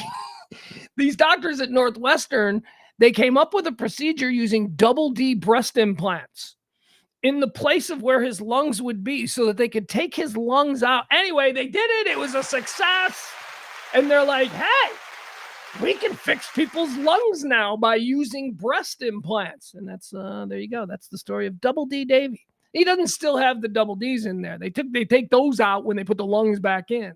But how clever is that? The story of Double D Davy making news today. A man got double D breast implants and it saved his life because they were, what is this, like a melon? Like a cantaloupe? They like cut into you, like you got a cantaloupe and you just scoop out the inside of the can. Is that like the lungs? Is that what's going on here? In our body cavity? Is there just well, I guess just look at a fish, right? We've gutted fish before. We've gutted animals. We know what that looks like. Imagine that's probably something similar going on with us. Not pretty. That's why it's hard. That's why I'm guessing double lung transplant surgery is difficult. I would not say that it's probably easy. I think that's probably tough. You got to know stuff. Like, just think about, like, when you've seen a dead animal on the road. Like, maybe you're not a hunter. Maybe you've never disemboweled an animal before. But when you see an animal on the side of the road and their guts busted open and you see all that stuff spilling out, that's got to be like what we got going on. So, having said that, imagine being a dude who's got to know what he's looking at. Like, could you imagine that? Yeah, I had too much fun at fraternity parties in college and all that stuff to be worried about getting into med school. Those guys, they know stuff. Anyway, moving on. Double D Davy is in the news. Congratulations to Double D Davy, a St. Louis man whose life was changed and saved by breast implants. Sharon Stone is in the news. This irritates me. She's such an irritation. Sharon Stone. Okay, can I rant on Sharon Stone just before we get into why she's in the news? Sharon Stone ain't who she thinks she is. Sharon Stone walks around Hollywood in 2023 like she's Meryl Streep, like she's Jessica Lange, like she's Susan Sarandon. Okay, she's not. She's not even Sigourney Weaver, for crying out loud. Sharon Stone is not an icon of Hollywood. Sharon Stone showed her bush in a movie with Michael Douglas in one scene. That movie became a huge hit. Name, what else has Sharon Stone done? What that was a hit? Because I can name a couple of her flops, because she then followed up Basic Instinct with a bunch of very high profile flops.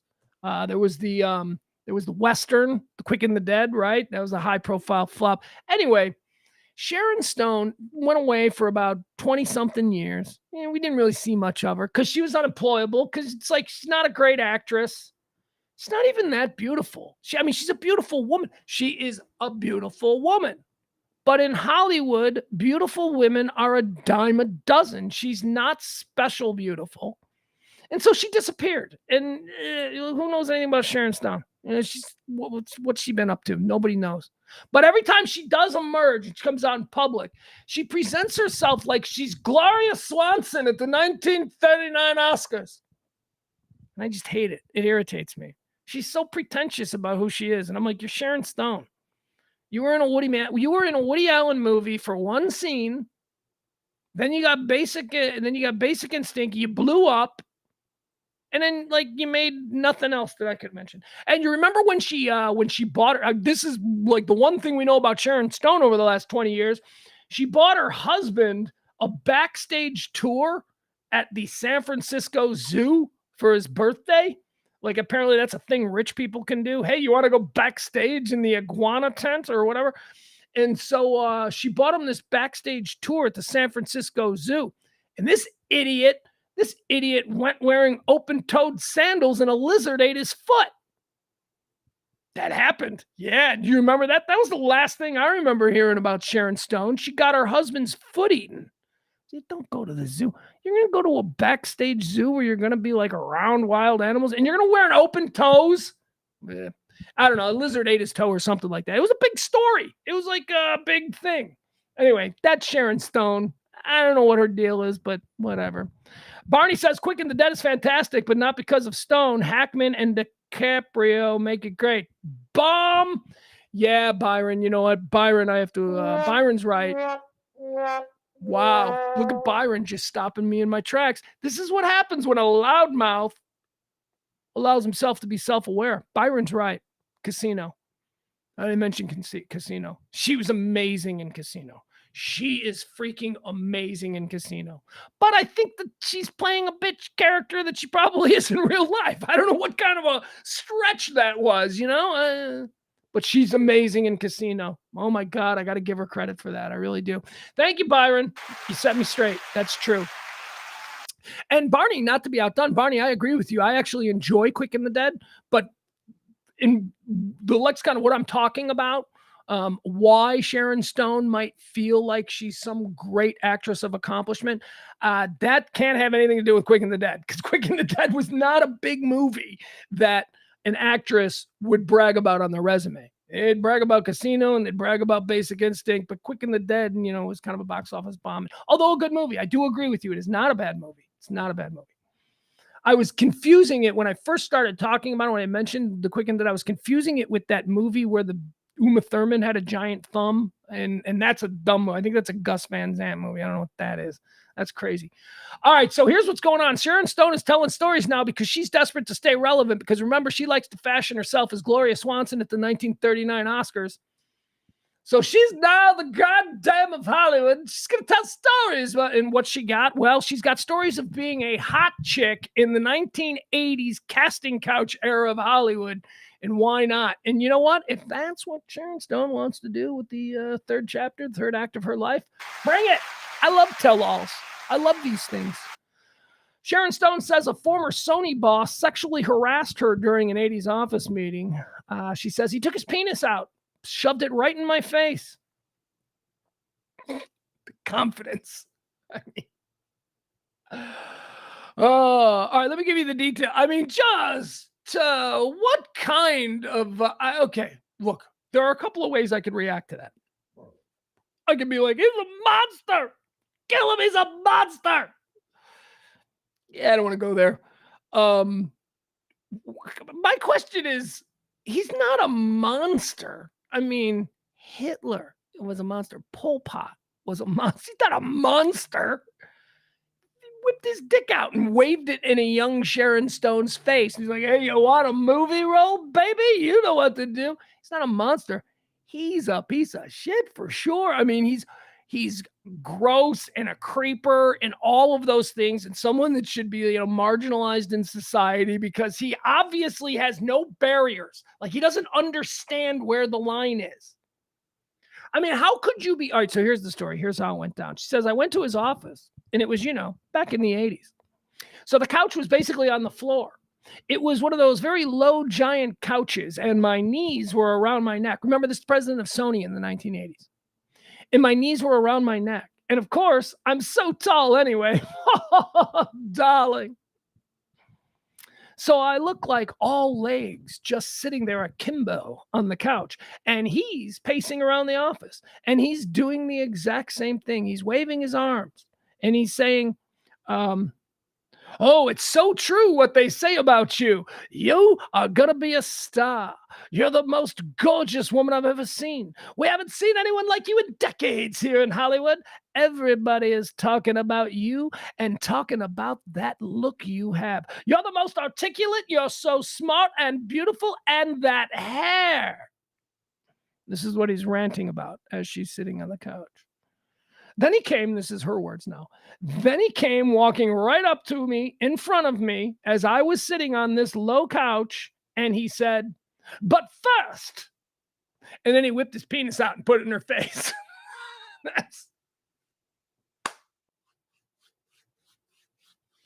So, what did Sharon Stone do? Sharon Stone was a woman of her time. She understands that, this is the way the game is played, and then ain't nobody doing anything to stop it. Jesus, it's 1985. This has been going on since 1920. Nobody seems to stop this. So how does a woman who wants to have a career, how does she react to it? She says, I started laughing. I started laughing. He became embarrassed. He backed off and then left the room. A few minutes later, his assistant came in and said that the meeting was over and that you would be hearing from him. All right. Now, this is pretty cool, Sharon Stone, the way she's telling this story. She's telling the story. She's not being a victim. She's not saying how awful it is. She's just saying, hey, I'm a woman in the 80s. This is the stuff that used to happen. Here's how I handled it. I laughed at it. I used to say this about Kelly. We used to joke on the air. Kelly used to say that I am unharassable. And I had seen going all the way back to the early 1990s, what a young girl in a male-dominated guy talk, tits and ass radio went through. And I saw what she went through. Now, what do I think that was exactly that she went through? Do I think it was some traumatic experience? I mean, I can't speak for her, but I will, because I've heard her say numerous times, yeah, it sucked. Guys are creeps and weirdos, but women of that generation, and I don't mean to put Kelly in Sharon Stone's generation. Kelly would certainly be the little baby sister to a Sharon Stone, but women of that generation, women of the 70s, the women who really pioneered the whole feminist movement, the women who were really doers, the women who achieved, they had to put up with this shit, man. And it didn't destroy them and it didn't traumatize them. Sharon Stone is now talking about it. Now, Sharon Stone is also, she's saying this as a part of, look, I'm an ally. I'm an ally to the Me Too movement. Although I might question that and say, if you're an ally, why didn't you say something at the time? Can you be a retroactive ally? Because we all believe it's wrong. We all know it's wrong. And we are all now living in this transitionary era where these rules of the past 100 years, where women got to blow a producer to get a role, these rules are no longer rules. And so that's the transition that we're in. So how do we look at someone like Sharon Stone, who used the old system to gain her success? She's got some stories now to tell. Is she a hero? Or is it just like, what'd you do about it? And she's like, there was nothing, because she isn't wrong. when she says she could be criticized. People would be like, you didn't do anything about it. You didn't stand up. But what is she supposed to say? She's supposed to go, yeah, I could have, but that was like the 5th dick that was put in my face that month. So, I got to work. I guess what I'm trying to say is that I wonder if these girls, and I'm speaking specifically to late Gen Z, maybe early Gen Alpha. No, not Gen Alpha, because Gen Alpha, the oldest of Gen Alpha is 13. So these are Gen Z girls. Man, chicks went through a lot of shit before you. And you guys now pointing it out and acting like you did some great things, although let's be honest, it wasn't your generation that did these great things. These great things were done by people of previous generations. Alyssa Milano, your Rose McGowans, these are the people who finally went, hey. But I don't know, how do we look at women who succeeded in the 70s and the 80s and in the 90s in the system that basically subjected them to constant nonstop harassment by pervert bosses? How do we look at those women? They didn't turn anybody in. They didn't make a stink. They went along. Are they seen as good Nazis? I don't know. I don't think that's fair. Anyway, that's what I thought was interesting about this. The way that Sharon Stone is now, she's saying she's an ally and she's saying all this stuff, but she's like, this is what Sharon Stone was basically trying to make the point that I don't know that young women today really understand what it was like and what we went through. So that when you criticize people from a previous generation, walk a mile in their shoes. If you weren't there, if you don't remember what it was, shut your mouth and have a little bit of sympathy. How about if we all pledge to try and be better, which is a good idea, but stop trying to hang people. Stop trying to erect guillotines in the town square for things that people did 25 years ago. Here's the other thing that I want to say. This is something that pisses people off. So all the people who are pissed off at me for saying what I just said there, maybe I'll win you back with this. And all the people who are like, yeah, for what I just said there, I'm going to fucking totally lose you with this. This younger generation, Gen Z, who I find to be so incredibly irritable, which is strange to me because I was always an advocate for the millennials. I was always somebody who, when, my generation, actually, it wasn't Gen X. Gen X didn't have a problem with millennials. It was boomers. These kids today, remember, it was all millennials. They're going to ruin everything. Dude, millennials are in their mid-40s now. Millennials didn't do it. They didn't ruin the world for you. Millennials, whatever. They're here. They're just like the rest of us. They're normal. They're old people now. Millennials have kids. There's two generations? Yeah, 2 generations removed from millennials. We're in Gen Alpha.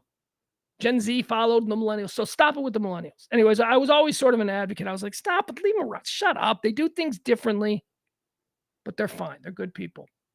So one of my takes on this Gen Z is that although they are at times insufferable with their ways, because their ways are so foreign to my ways, to the ways that I was raised, I gotta say this. They're better people. Their entire, they lack cynicism. They lack pessimism. These Gen Zers who are all about, you're saying that's a microaggression. That shit is so irritating. And that shit is really, it's like, oh, come on, toughen up. We believe in the idea of toughen up and take it because we had no options. And that's all there was for us back then.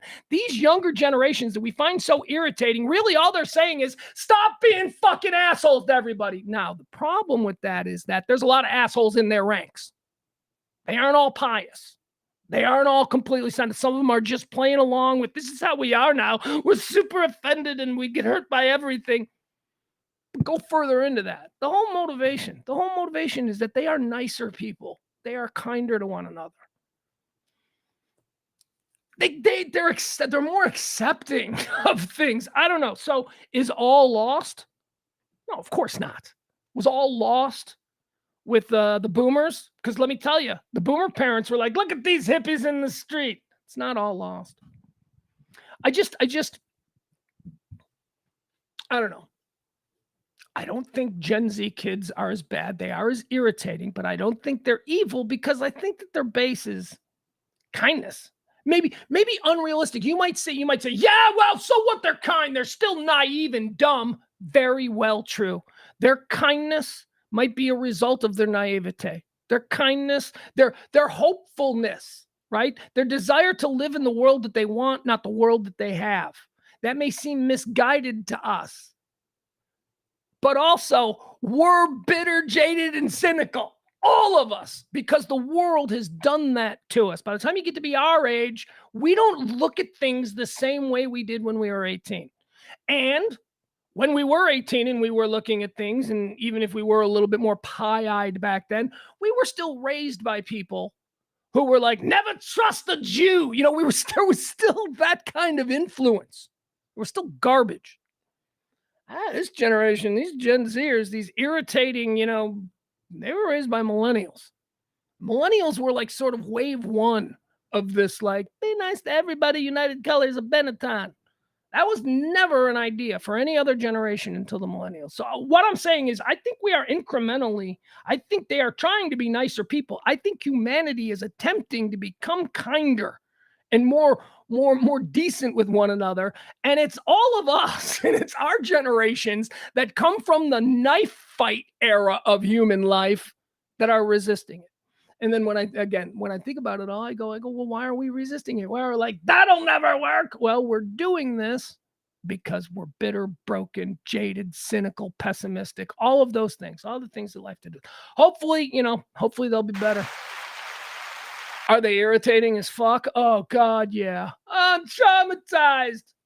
But again, I always go back to, at least they're being nice. At least they're trying to be nice. At least they are being irritating in the cause of decency, in the cause of tolerance. That's the only thing that I can pull from it. And I find that to be a fairly unique thread in that generation that I certainly don't see it in Gen X, my generation. Our common thread is that we just want to be left alone. That as a generation, we don't want you to put any of your pressures on us. We're just going to do our thing. We're happy. We're small. We escaped the great battle that waged between the boomers and the millennials. Somehow everyone forgot we existed, so we never even played in that. Millennials are the future generation. Millennials see themselves as they're the first of the new. That all the other, what I talked about, the pessimism, the bitterness of the earlier generations. Millennials are the new millennium of human being, the digital era human being, the generation that didn't come from the steam engine and the cotton gin the way the rest of us did.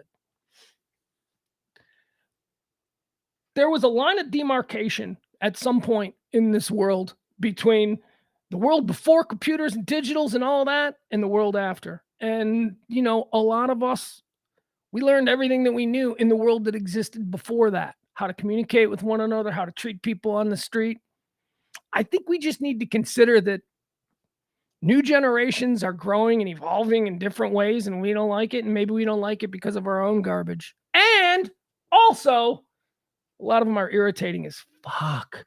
All right, let's move on. L.A. Reid. L.A. Reid is trending. Remember L.A. Reid? L.A. Reid and Babyface, super producer from the 1980s. L.A. Reid is being sued because, he being accused of digitally penetrating a woman back in like 2001 on a plane. She was an assistant with Arista. He was president of Arista at the time. Again, 2003, he apparently got handsy with her on a private jet, just the two of them. Maybe it's true, maybe it's not. This very same woman filed similar charges against Russell Simmons. Those charges were thrown out last year. Anyway, that's why L.A. Reid is trending. We'll see. That's why they go to court, right? Tracy Chapman is trending. Tracy Chapman, Jesus, my God. When I saw that name trending, I saw Tracy Chapman. I saw Tracy Chapman. That was hard for me to say. I saw her trending. And I thought, did she die? Because, why else are we going to hear about Tracy Chapman? Tracy Chapman was like the biggest musical star on the planet for like 12 weeks in, 1989. I don't even know when. It was. Fantastic song. Of course, Fast Car. You got a fast car. That is a great song. Her version. I've heard a lot about her. And look, hey, she's making checks, and that's why she's trending. Tracy Chapman is not dead. In fact, Tracy Chapman is trending because Tracy Chapman is the first Black person ever to win Best Song of the Year at the Country Music Awards. That's right. Tracy Chapman took home the award because Fast Car. Because somebody covered Fast Car. It's Song of the Year. Somebody covered it. Like you tell you to listen to country music. So somebody covered Fast Car. The song originally done by Tracy Chapman was covered by some country dude. I don't know what it is. And that song became a big country hit this past year. And it just won last night for Song of the Year. And so they said, and the Song of the Year is Fast Car, Tracy Chapman, even though not her version. And I don't know, did she get up and win? Whatever, that's cool. She's super reclusive, right? Like, she's like, what's her deal? What's Tracy Chapman's deal? Has she put out any other albums, or is it just Fast Car? Anyways, good for her. Good for her. I don't know anything about her. I know I love that song, though. I do love her version of that song. And I didn't always love it. I think I loved it the first time I heard it. And then I think I loved it the first maybe 25,000 times I heard it. The first time I heard it, I really loved it. And then I think it was on the 25,000th and first time that I heard that song that I went, my God, I'm sick of this song. And I didn't hear that song probably for about 5 or 6 years. And then at some point you'll pop back on and you'll be like, oh, this is a great song. It's a great song. I don't know what it's about. I don't know. It's just a good song. It's catchy. Congratulations, Tracy Chapman. Actually, what's her story? Let me click on this. Why not? We got anywhere to go? I actually do have somewhere to go. How's it looking out the window? It hasn't rained. You should look back at the beautiful jungle driveway area of this guest house complex. Tracy Chapman becomes first Black songwriter to win Song of the Year in CMA Awards' 56-year history. She says, I want to thank Tracy Chapman for writing one of the greatest songs of all time, said Luke Combs, whose remake made Fast Car a hit again 35 years after its release. All right, Luke Combs. Didn't he used to host Family Feud? Reclusive singer-songwriter Tracy Chapman wasn't present at the 57th Annual Country Music Association Awards Wednesday. She don't need it. It's been 35 years she's been living off Fast Car money. What do you think 35 years of Fast Car money does for you? Like, you could get a normal house. Like, okay, so like in 1989 when Fast Car was the number one song in the world, if she went and bought like a normal house, like just took a 2-bedroom ranch in a nice neighborhood, you know, her neighbor's a plumber and the guy across the street starting a contracting business, you know, not building a beach house in Malibu. You know, if she was smart and she just bought that house, okay, so she could still have that house. The residuals come in and all that. Well, actually, you know what? What am I kidding myself? She just made huge bank this year, so... But until Luke Combs made her song a hit again, like, I wonder what it was like being Tracy Chapman. Probably, you know, she probably drives a 5-year-old car. It's got like 60,000 miles on it. She'll get a new car when she needs. She can, because she's got that allotted for in her Fast Car money. She probably doesn't live extravagantly. Maybe she lives near her favorite bar where she plays a, you know, open mic night or something like that. Maybe every now and again she'll do a charity thing. I could see that. I could see somebody contacting her and going, hey, I'll pay you $5,000. What am I kidding? Charity? This would be one of those fancy charity events. Hey, I'll pay you $10,000 if you come down and play Fast Car. She probably does that. I don't know. Tracy Chapman. She's certainly making a lot of money now. If it went to number one and became Song of the Year, she definitely cashed in on that. Cashed! I said cashed, like from Chicago. Speaking of big concert news, I say big concert news for no other reason other than I was looking at something else, and then I saw this story, and I thought, I don't want to see her in concert. And then the other person was mentioning, I'm like, ooh, but I do want to see them in concert. Okay. We got a big twosome. You like chick rock? Do you like chick? I like chick rock. I like real chick rock. One of these chicks, I think, is a real chick rocker. The other one is just a fine performer who I'd be interested in seeing, just on the merits. Alanis Morissette has announced a 2024 concert tour. She will be going out co-headlining with, this is where it gets interesting for me, Joan Jett. Yeah. Alanis Morissette and Joan Jett are going to go out on tour. They're going to play these. I would love to see them play together. Joan Jett, I look, I'm over the moon for Joan Jett. I was not a big fan of Joan Jett for like the first 45 years of my life. And then at some point, I don't know how I rediscovered her. And then suddenly I read a biography about the record business in the 1980s, and there was a lot of stuff about the signing of Joan Jett and the stories surrounding her, not about her, but about how her signings and all of that played into the record era of the day. So I admired her. There were stories in there. I'm like, wow, I kind of always thought of her as like, a stupid rock chick, but turns out she's kind of cool and kind of smart, and she's kind of she's gonna take care of herself. She's not gonna let anybody steamroll her. In the Rock and Roll Hall of Famer. That's the other thing. Like, so Alanis Morissette is probably gonna be the reason that they play the better concert halls and the reason that they can charge a certain amount for tickets, because Joan Jett, God love her, she's in the Rock and Roll Hall of Fame now, so her ticket price goes up. Well, like this, now she's going out on tour with Alanis Morissette. Joan Jett has been touring for 30 years. Joan Jett has been playing your hometown's corn festival. Joan Jett has been playing, small bars in Boston and in New York. Joan Jett never stopped touring. She's a rock chick. But now she gets to go out on tour with Alanis Morissette because she went into the Rock and Roll Hall of Fame last year. And now it's a much bigger deal. Look, Joan Jett was also put on bills. You've probably seen her at Smirnoff and all that. But you never saw her alone.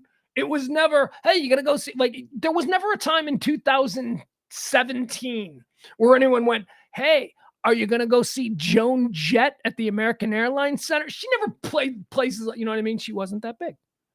But now, you get the glimmer of the Rock and Roll Hall of Fame, and suddenly your value goes up. It's just like a sports athlete. It's like an athlete and the value of their card. Once they go into the Hall of Fame, now there's something special. So Alanis Morissette has taken Joan Jett out on tour with her, and my argument is this: Joan Jett is much bigger and more accomplished than Alanis Morissette. I don't think Alanis Morissette, and we did this yesterday when we were talking about the Rock and Roll Hall of Fame, I don't think Alanis Morissette should be in the Hall of Fame. Is anyone going? Nobody's saying it, by the way. This is hypothetical. I'm like, right now, if Alanis Morissette's career ended, if she were to sadly pass away of some tragedy or something, would we look at Alanis Morissette and go, well, she's definitely going into the Rock and Roll Hall of Fame? I don't think so. But then again, I don't know, because we put Kate Bush in because her song was on Stranger Things. Joan Jett, she's a Rock and Roll Hall of Famer. That chick was badass chick rocking it. She was chick rocking it up when chick rocking it up wasn't a thing. Alanis Morissette is heading out on tour this year with Joan Jett and a fully reformed Blackhearts. Oh, that's going to be fun. Watching a bunch of 80-year-old dudes with bad hips trying to be like 80s rock gods again. I'll see it. Let's see. Triple Moon Tour, blah, blah, blah is what it's called. This summer, Morissette and Joan Jett joined the Foo Fighters on stage. What would Joan Jett Joan Jett adopt Alanis Morissette? Is Joan Jett like now Grandma Joan Jett to Alanis Morissette? I'm cool with that. I think that sounds neat. That sounds like something I'd be okay with. All right, let's go through some of the dates. All right, here you go. Well, all we care about really is, can we see him here in Texas? Well, we sure can, because on the 12th of June, who wants to head on down to the Moody Center in Austin and check out Joan Jett and the Blackhearts with Alanis Morissette? And here's what I would want. This is what I would want. This is what they should do. I don't know that it's not going to be this, because is it like, well, okay, so on this night, Joan Jett's going to be the opening act, and then when she plays her 10 songs, then Alanis Morissette will come out. And then on the next night, it'll be Alanis Morissette as the opening act, and then Joan Jett, like, is it that? Or whatever, some combination of that, or whatever that is. Or here's what I would like to see. I want to see a concert by Joan Jett and the Blackhearts with Alanis Morissette. That's what I want to see. I would love to see, just give me a 3-hour show where it's the Blackhearts and Joan Jett, but Alanis Morissette is out there too, singing with Joan, doing her own thing. I want to hear the Blackhearts do Alanis Morissette songs. Come on, that would be cool. That's how you do it. That would be a better show. But what do I know? I'm just a fat, middle-aged loser streaming in a rainstorm during the day. Look at it, it's starting to rain again. I love these days, man. Oh, gray, nasty. Byron says Jonah's 65, Alanis is 50. Well, whatever, dude. But Byron. All right, so Austin, she's gonna be there on the 12th. 2 days later, on the 14th, she's coming here. They're gonna be here at Dos Equis Pavilion. How about anything? Where are they going? Then they go up to Florida.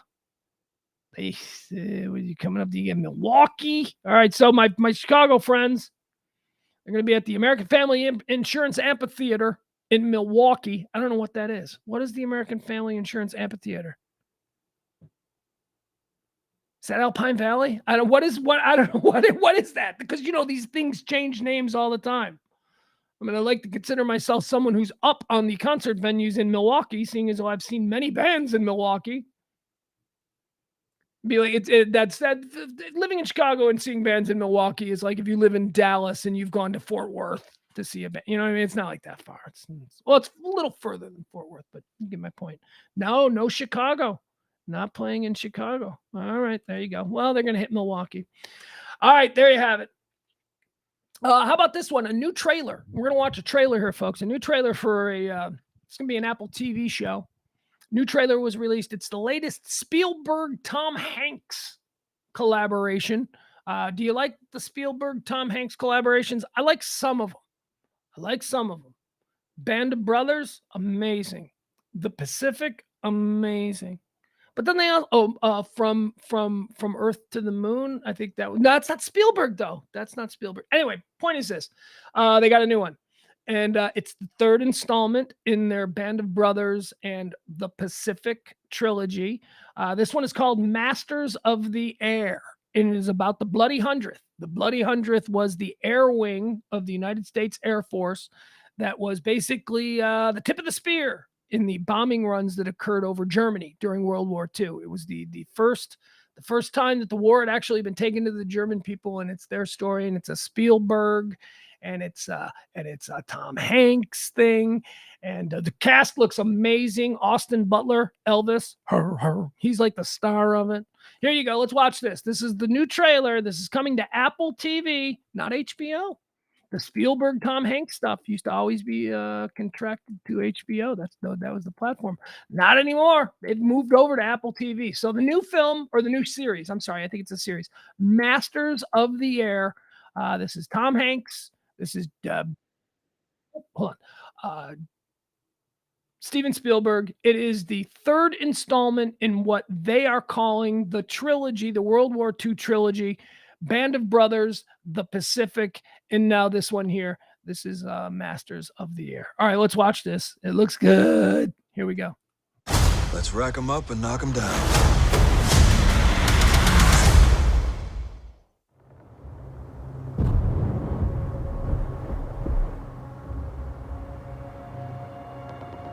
When you look at it, you don't pay attention to what's really going on.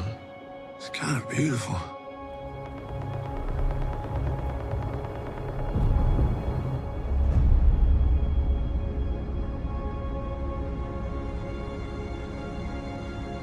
We came from every corner of the country with a common purpose. Go, go, go, go, go, go! To bring the war to Hitler's doorstep.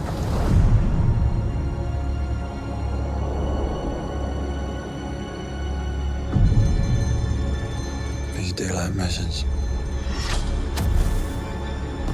They're suicide. And watch them move.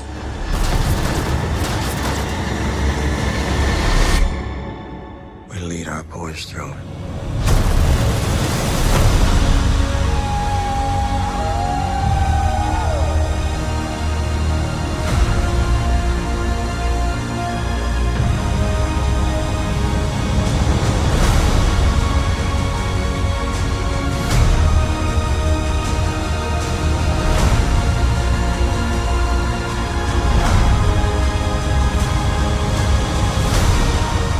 Through this, even if the odds are stacked against us.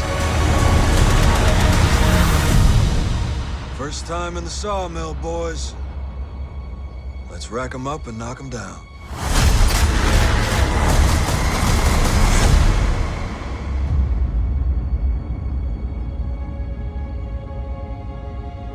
All right. am no fan of the Apple TV, as I've said on numerous occasions, but all right, I'm there. I'm in for it. Here's also what I'm in for. Hold on.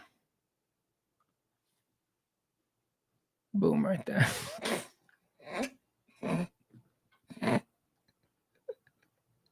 That is probably the most awful take that anyone could possibly have. But also,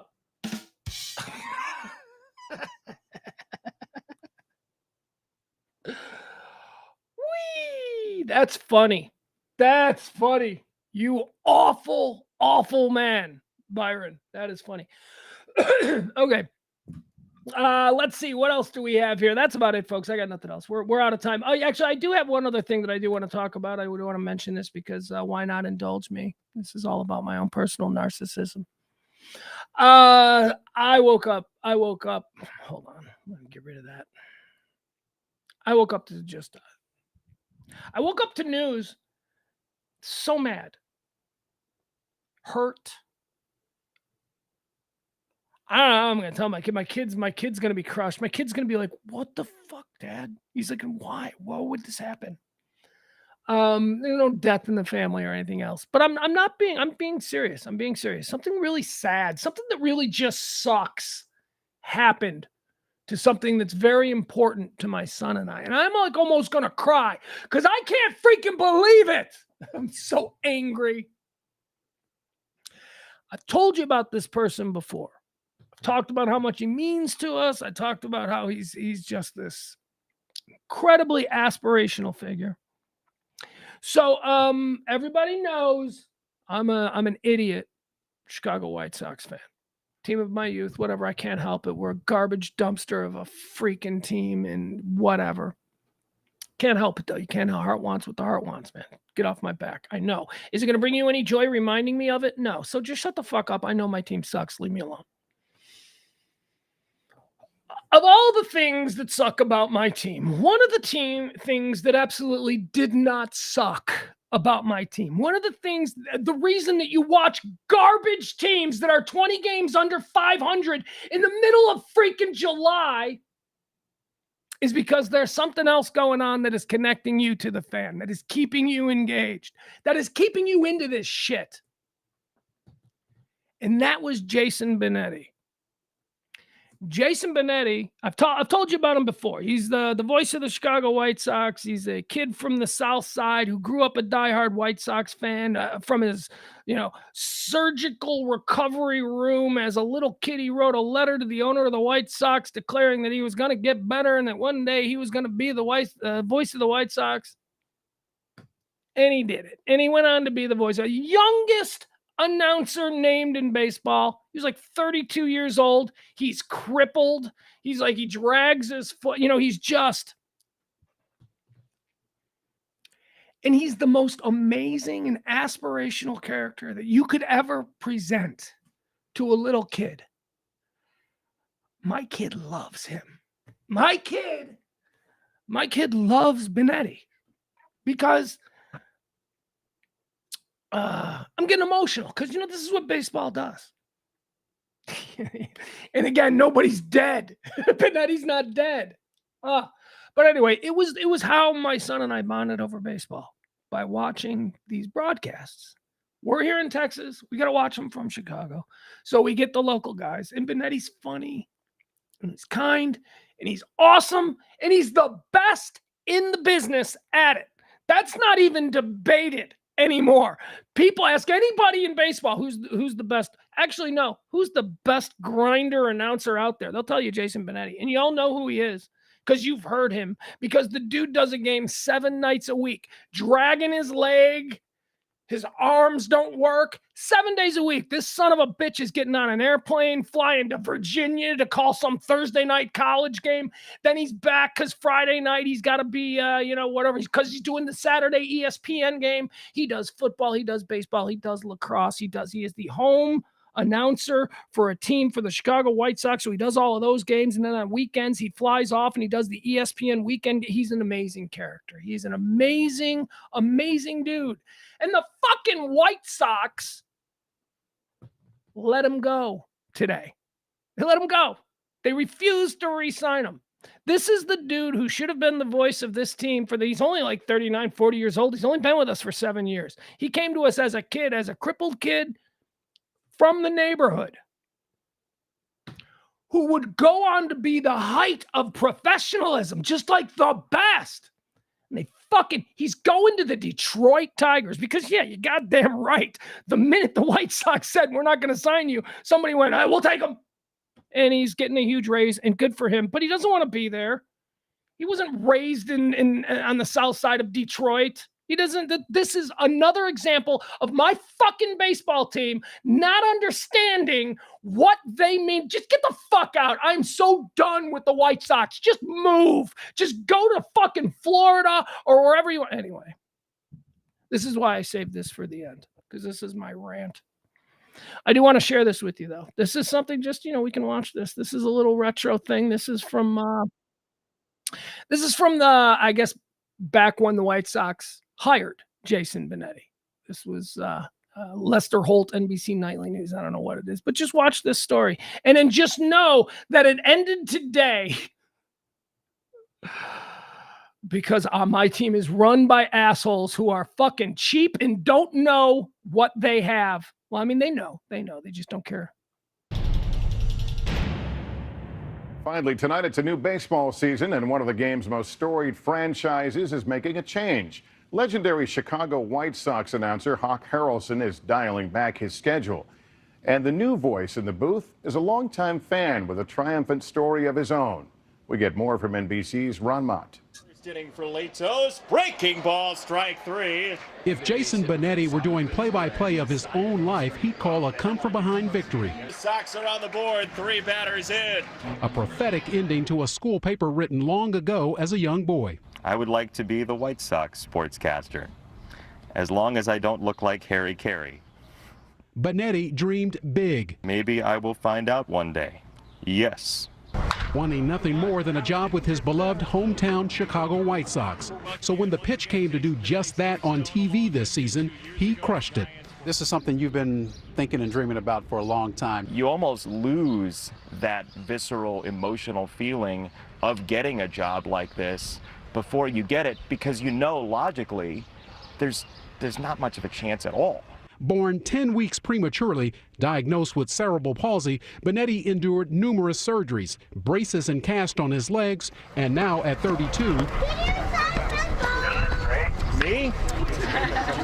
he's just one of the guys. Because he doesn't view it as a handicap, it's just what he is and not who he is. He is the ultimate broadcaster at a very young age. Exceeding expectations is Benetti's hallmark, from high school broadcaster to professional, even earning a law degree in between. I used to think that people were discounting my IQ when I walked into a room. At the beginning of my career, I'd try to force things and make sure people knew that I knew what I was doing. Rising to the challenge every step of the way since that school paper. You got an A? I got an A. I better have gotten an A. I was right. Bringing his A game. Rollins to right. Ron Mott, NBC News, Glendale, Arizona.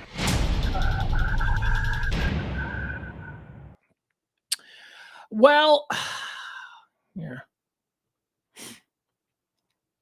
I'm beside myself.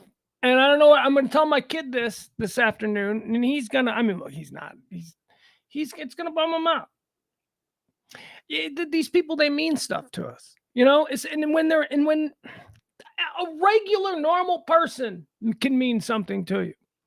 But when, you know how fans are, diehard fans, and certainly, none of my Ranger people would know this, but when you are fans of a bad team, of a team that is just so disappointing, and you're still there, there's sort of a bond. There's sort of like, okay, we're going through this together. In every freaking game. It didn't matter however the team was going to disappoint the fans, every single game. Benetti was there. He was there trying to explain it. Just being cool as fuck about it all, making us all go, you know what it was? It was like he was just a constant reminder that You can choose to be happy. You can either choose to live with whatever it is that the world gives you, or you can choose to say, fuck that, and I'm just going to keep going. That's the aspirational side of this cat. That's what's lost. That's why he cannot be let go to go and join the Detroit Tigers. That's why the ownership should fucking have understood that you let this dude be the voice of your team for the next 50 years. And he could be, because he got the gig at 32. I mean, look, he'll be back. We're all on White Sox Twitter right now going, how long is the deal? At what point is he going to come back? Because he will certainly come back because he lives here and, all that stuff. But it's just shitty, It's just, Let me see if there's anything else that I can share with you of him, because he's, you know what? I'm not going to. Oh, here, check this one out. Okay, I believe I've shown it before, but this is an amazing example of what this dude's life is. And when you consider my lazy ass, I got to run up to 7-Eleven here, and there's a drizzle. And I'm like, I don't know if I'm going to run up to 7-Eleven. This dude has to drag his leg, can't control his arms, all of that stuff. And this is what 24 hours in this kid's life is. And I call him a kid because he is younger. But this is what his life is, with full-blown cerebral palsy and all of that stuff. Here it is. Watch this. Hold on. Is there no sound?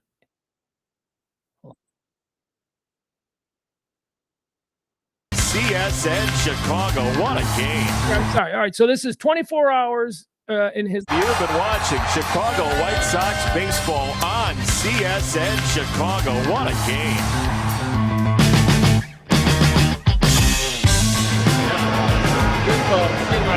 See y'all. Thanks.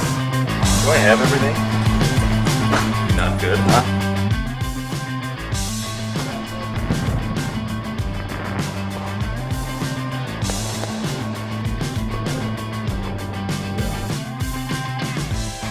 It's 19 hours until the Sox game. With like a couple of trips to and from Tallahassee in between. That seems like a reasonable thing, I think. As I look at my time, it's 11:32. We've been in the air for 10 minutes or so. I think it's about a 2-hour, 30-minute flight. So that puts us in Tallahassee at 2 Central Time. It's time for a nap.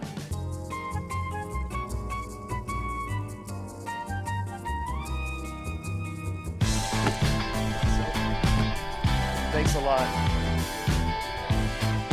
Cab's on its way.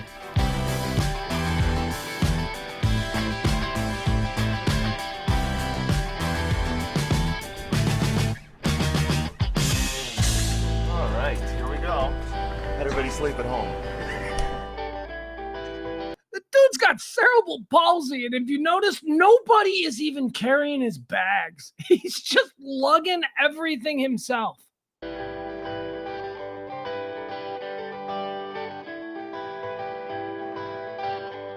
That's what people in like Florida State game here today for ESPN. Thanks for joining us, Jason Benetti, Anthony Becht along with you. Rocky Boyman is downstairs. We'll join him in a moment. Our final score, 27-21 NC State.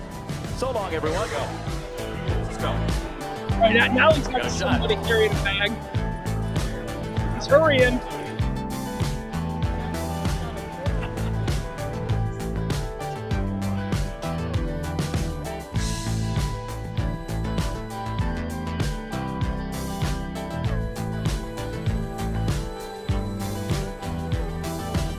So, we're back on the plane. It's like 4:20 in the afternoon Eastern time, which gives us 2:50 until first pitch. So we got a shot at this thing.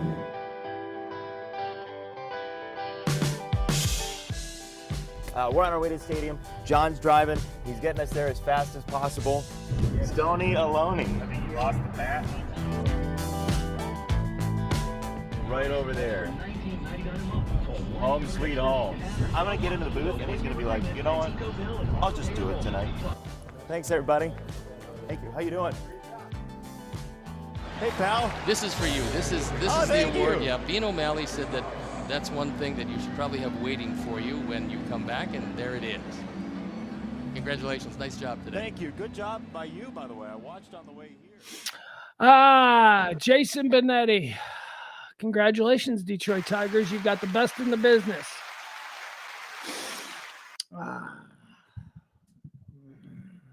Yeah. Jeff's like, come over to my team, the Cubs on the north side. Well, that would never happen. That is not a possibility. But this is the kind of shit. This is the kind of shit that makes me go, why do I even root for this team? Why do I, why they don't give a shit about their fans? The fans of the Chicago White Sox are in absolute meltdown right now. We are so fucking mad. And the Cubs that are making huge moves. Cubs are probably going to sign Ohtani. They brought in counsel. They fired Ross. That's hysterical. They hired their new manager before they fired their old one. That's oops. And a legend, like a Cub legend, David Ross. They just treated him like, oh my God. They just treated him like a prostitute. Just throw him out. Craig Counsell is now available. I would never become a Chicago Cub fan, but I can tell you this White Sox thing with whatever the situation was, here's what we know the situation to be. Jason Benetti wanted to stay here. This is his lifelong goal. Jason Benetti is now quickly becoming one of the highest profile guys at ESPN. He's moved up from like C team to now he's doing A team stuff. He's doing big games. He did the USC Oregon game. That was like number one versus or number whatever. It was a big game. He's a high ticket guy. He's got a great story and he's expensive because he's good. Okay. That's why he's good. And the White Sox won't pay him. The kid from the neighborhood who wrote that letter, who they milked, the White Sox milked this Jason Benetti story. Look at how wonderful we are. He's basically a retard. We gave him a job. I mean, that's the kind of nonsense energy that they were giving. They totally look at us. I know we could fire anybody, but we decided to go with the kid and give him a chance. You didn't go with the kid and give him a chance. He was already proven. He was already working for ESPN. He had already done a number of games. You knew what he was. It's time to pay him. A guy who should have been there for 50 years. A guy who should have outlived the next 3 ownership groups. Fuck it.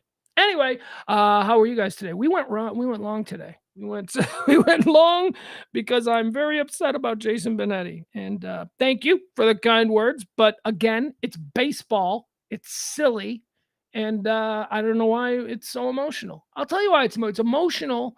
It really is emotional because of his place in my relationship with my son. We met them. I mean, here I got this picture. I wasn't even looking for the picture, but I just remember we went to the Ranger game with the White Sox, and we're walking down the street after the game, waiting at a red light there in front of Texas Live or whatever. And who is standing with us at the red light but Jason Benetti and Steve Stone? Me and my son. He's decked out in White Sox gear, right? Oh my God. Hey, you guys, can we get a picture? They were so nice. They were so nice to my kid. My kid was so scared talking to Benetti.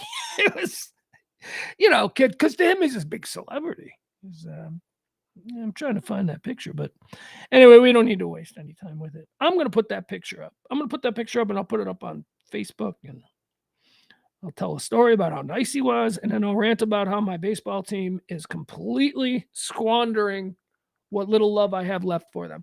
And I'll tell you another thing, you sons of bitches there on the south side of Chicago. You taking me for granted? You do that at your own peril. Because I don't know if you know this or not, but my secondary team, who I just jumped on at midseason, just won the motherfucking World Series. That's right.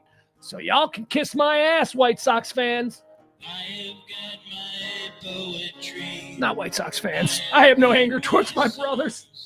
As a matter of fact, I feel bad that some of my White Sox brothers don't have this opportunity to now sign on with a winner. Just become a full-blown Ranger fan. Try and convert my son. I got to try and convert my son to a Ranger fan now. He'll be the tough one. He's like, because he's like really diehard. He likes the whole White Sox image. Like he enjoys the branding of that team being like the dirty, skanky team. You know, he likes that NWA wore White Sox gear. You know, all that. He likes that stuff. So that's why.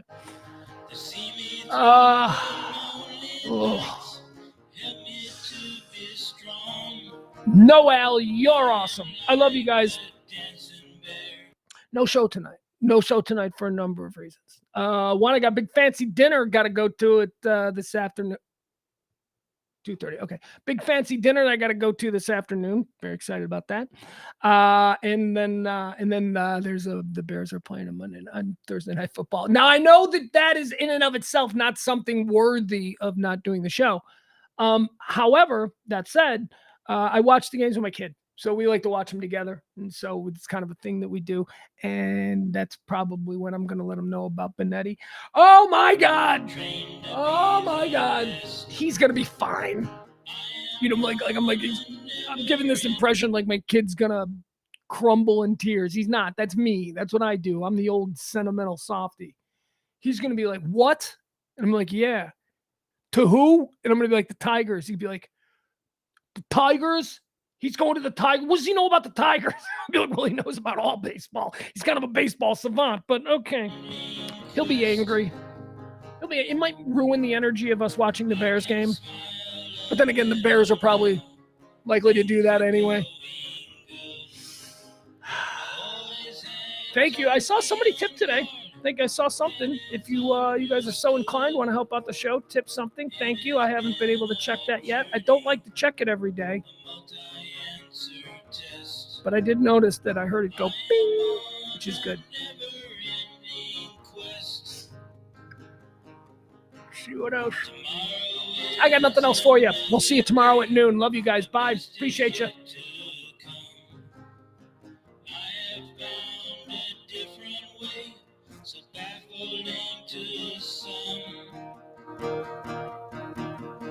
I have got an old guitar. Leslie, you damn right I'm going to wear a cute outfit tonight. I got the cutest of the cutes ready for my big fancy dinner tonight. Oh, yeah. That is all I need. I don't need no 401. I don't have the greed. Down the road I'll travel, far from the comfort nest. I am on a never-ending quest. Tomorrow is another day, the best is yet to come. I have found a different way, so baffling to some. I can smile a little now, things are going good.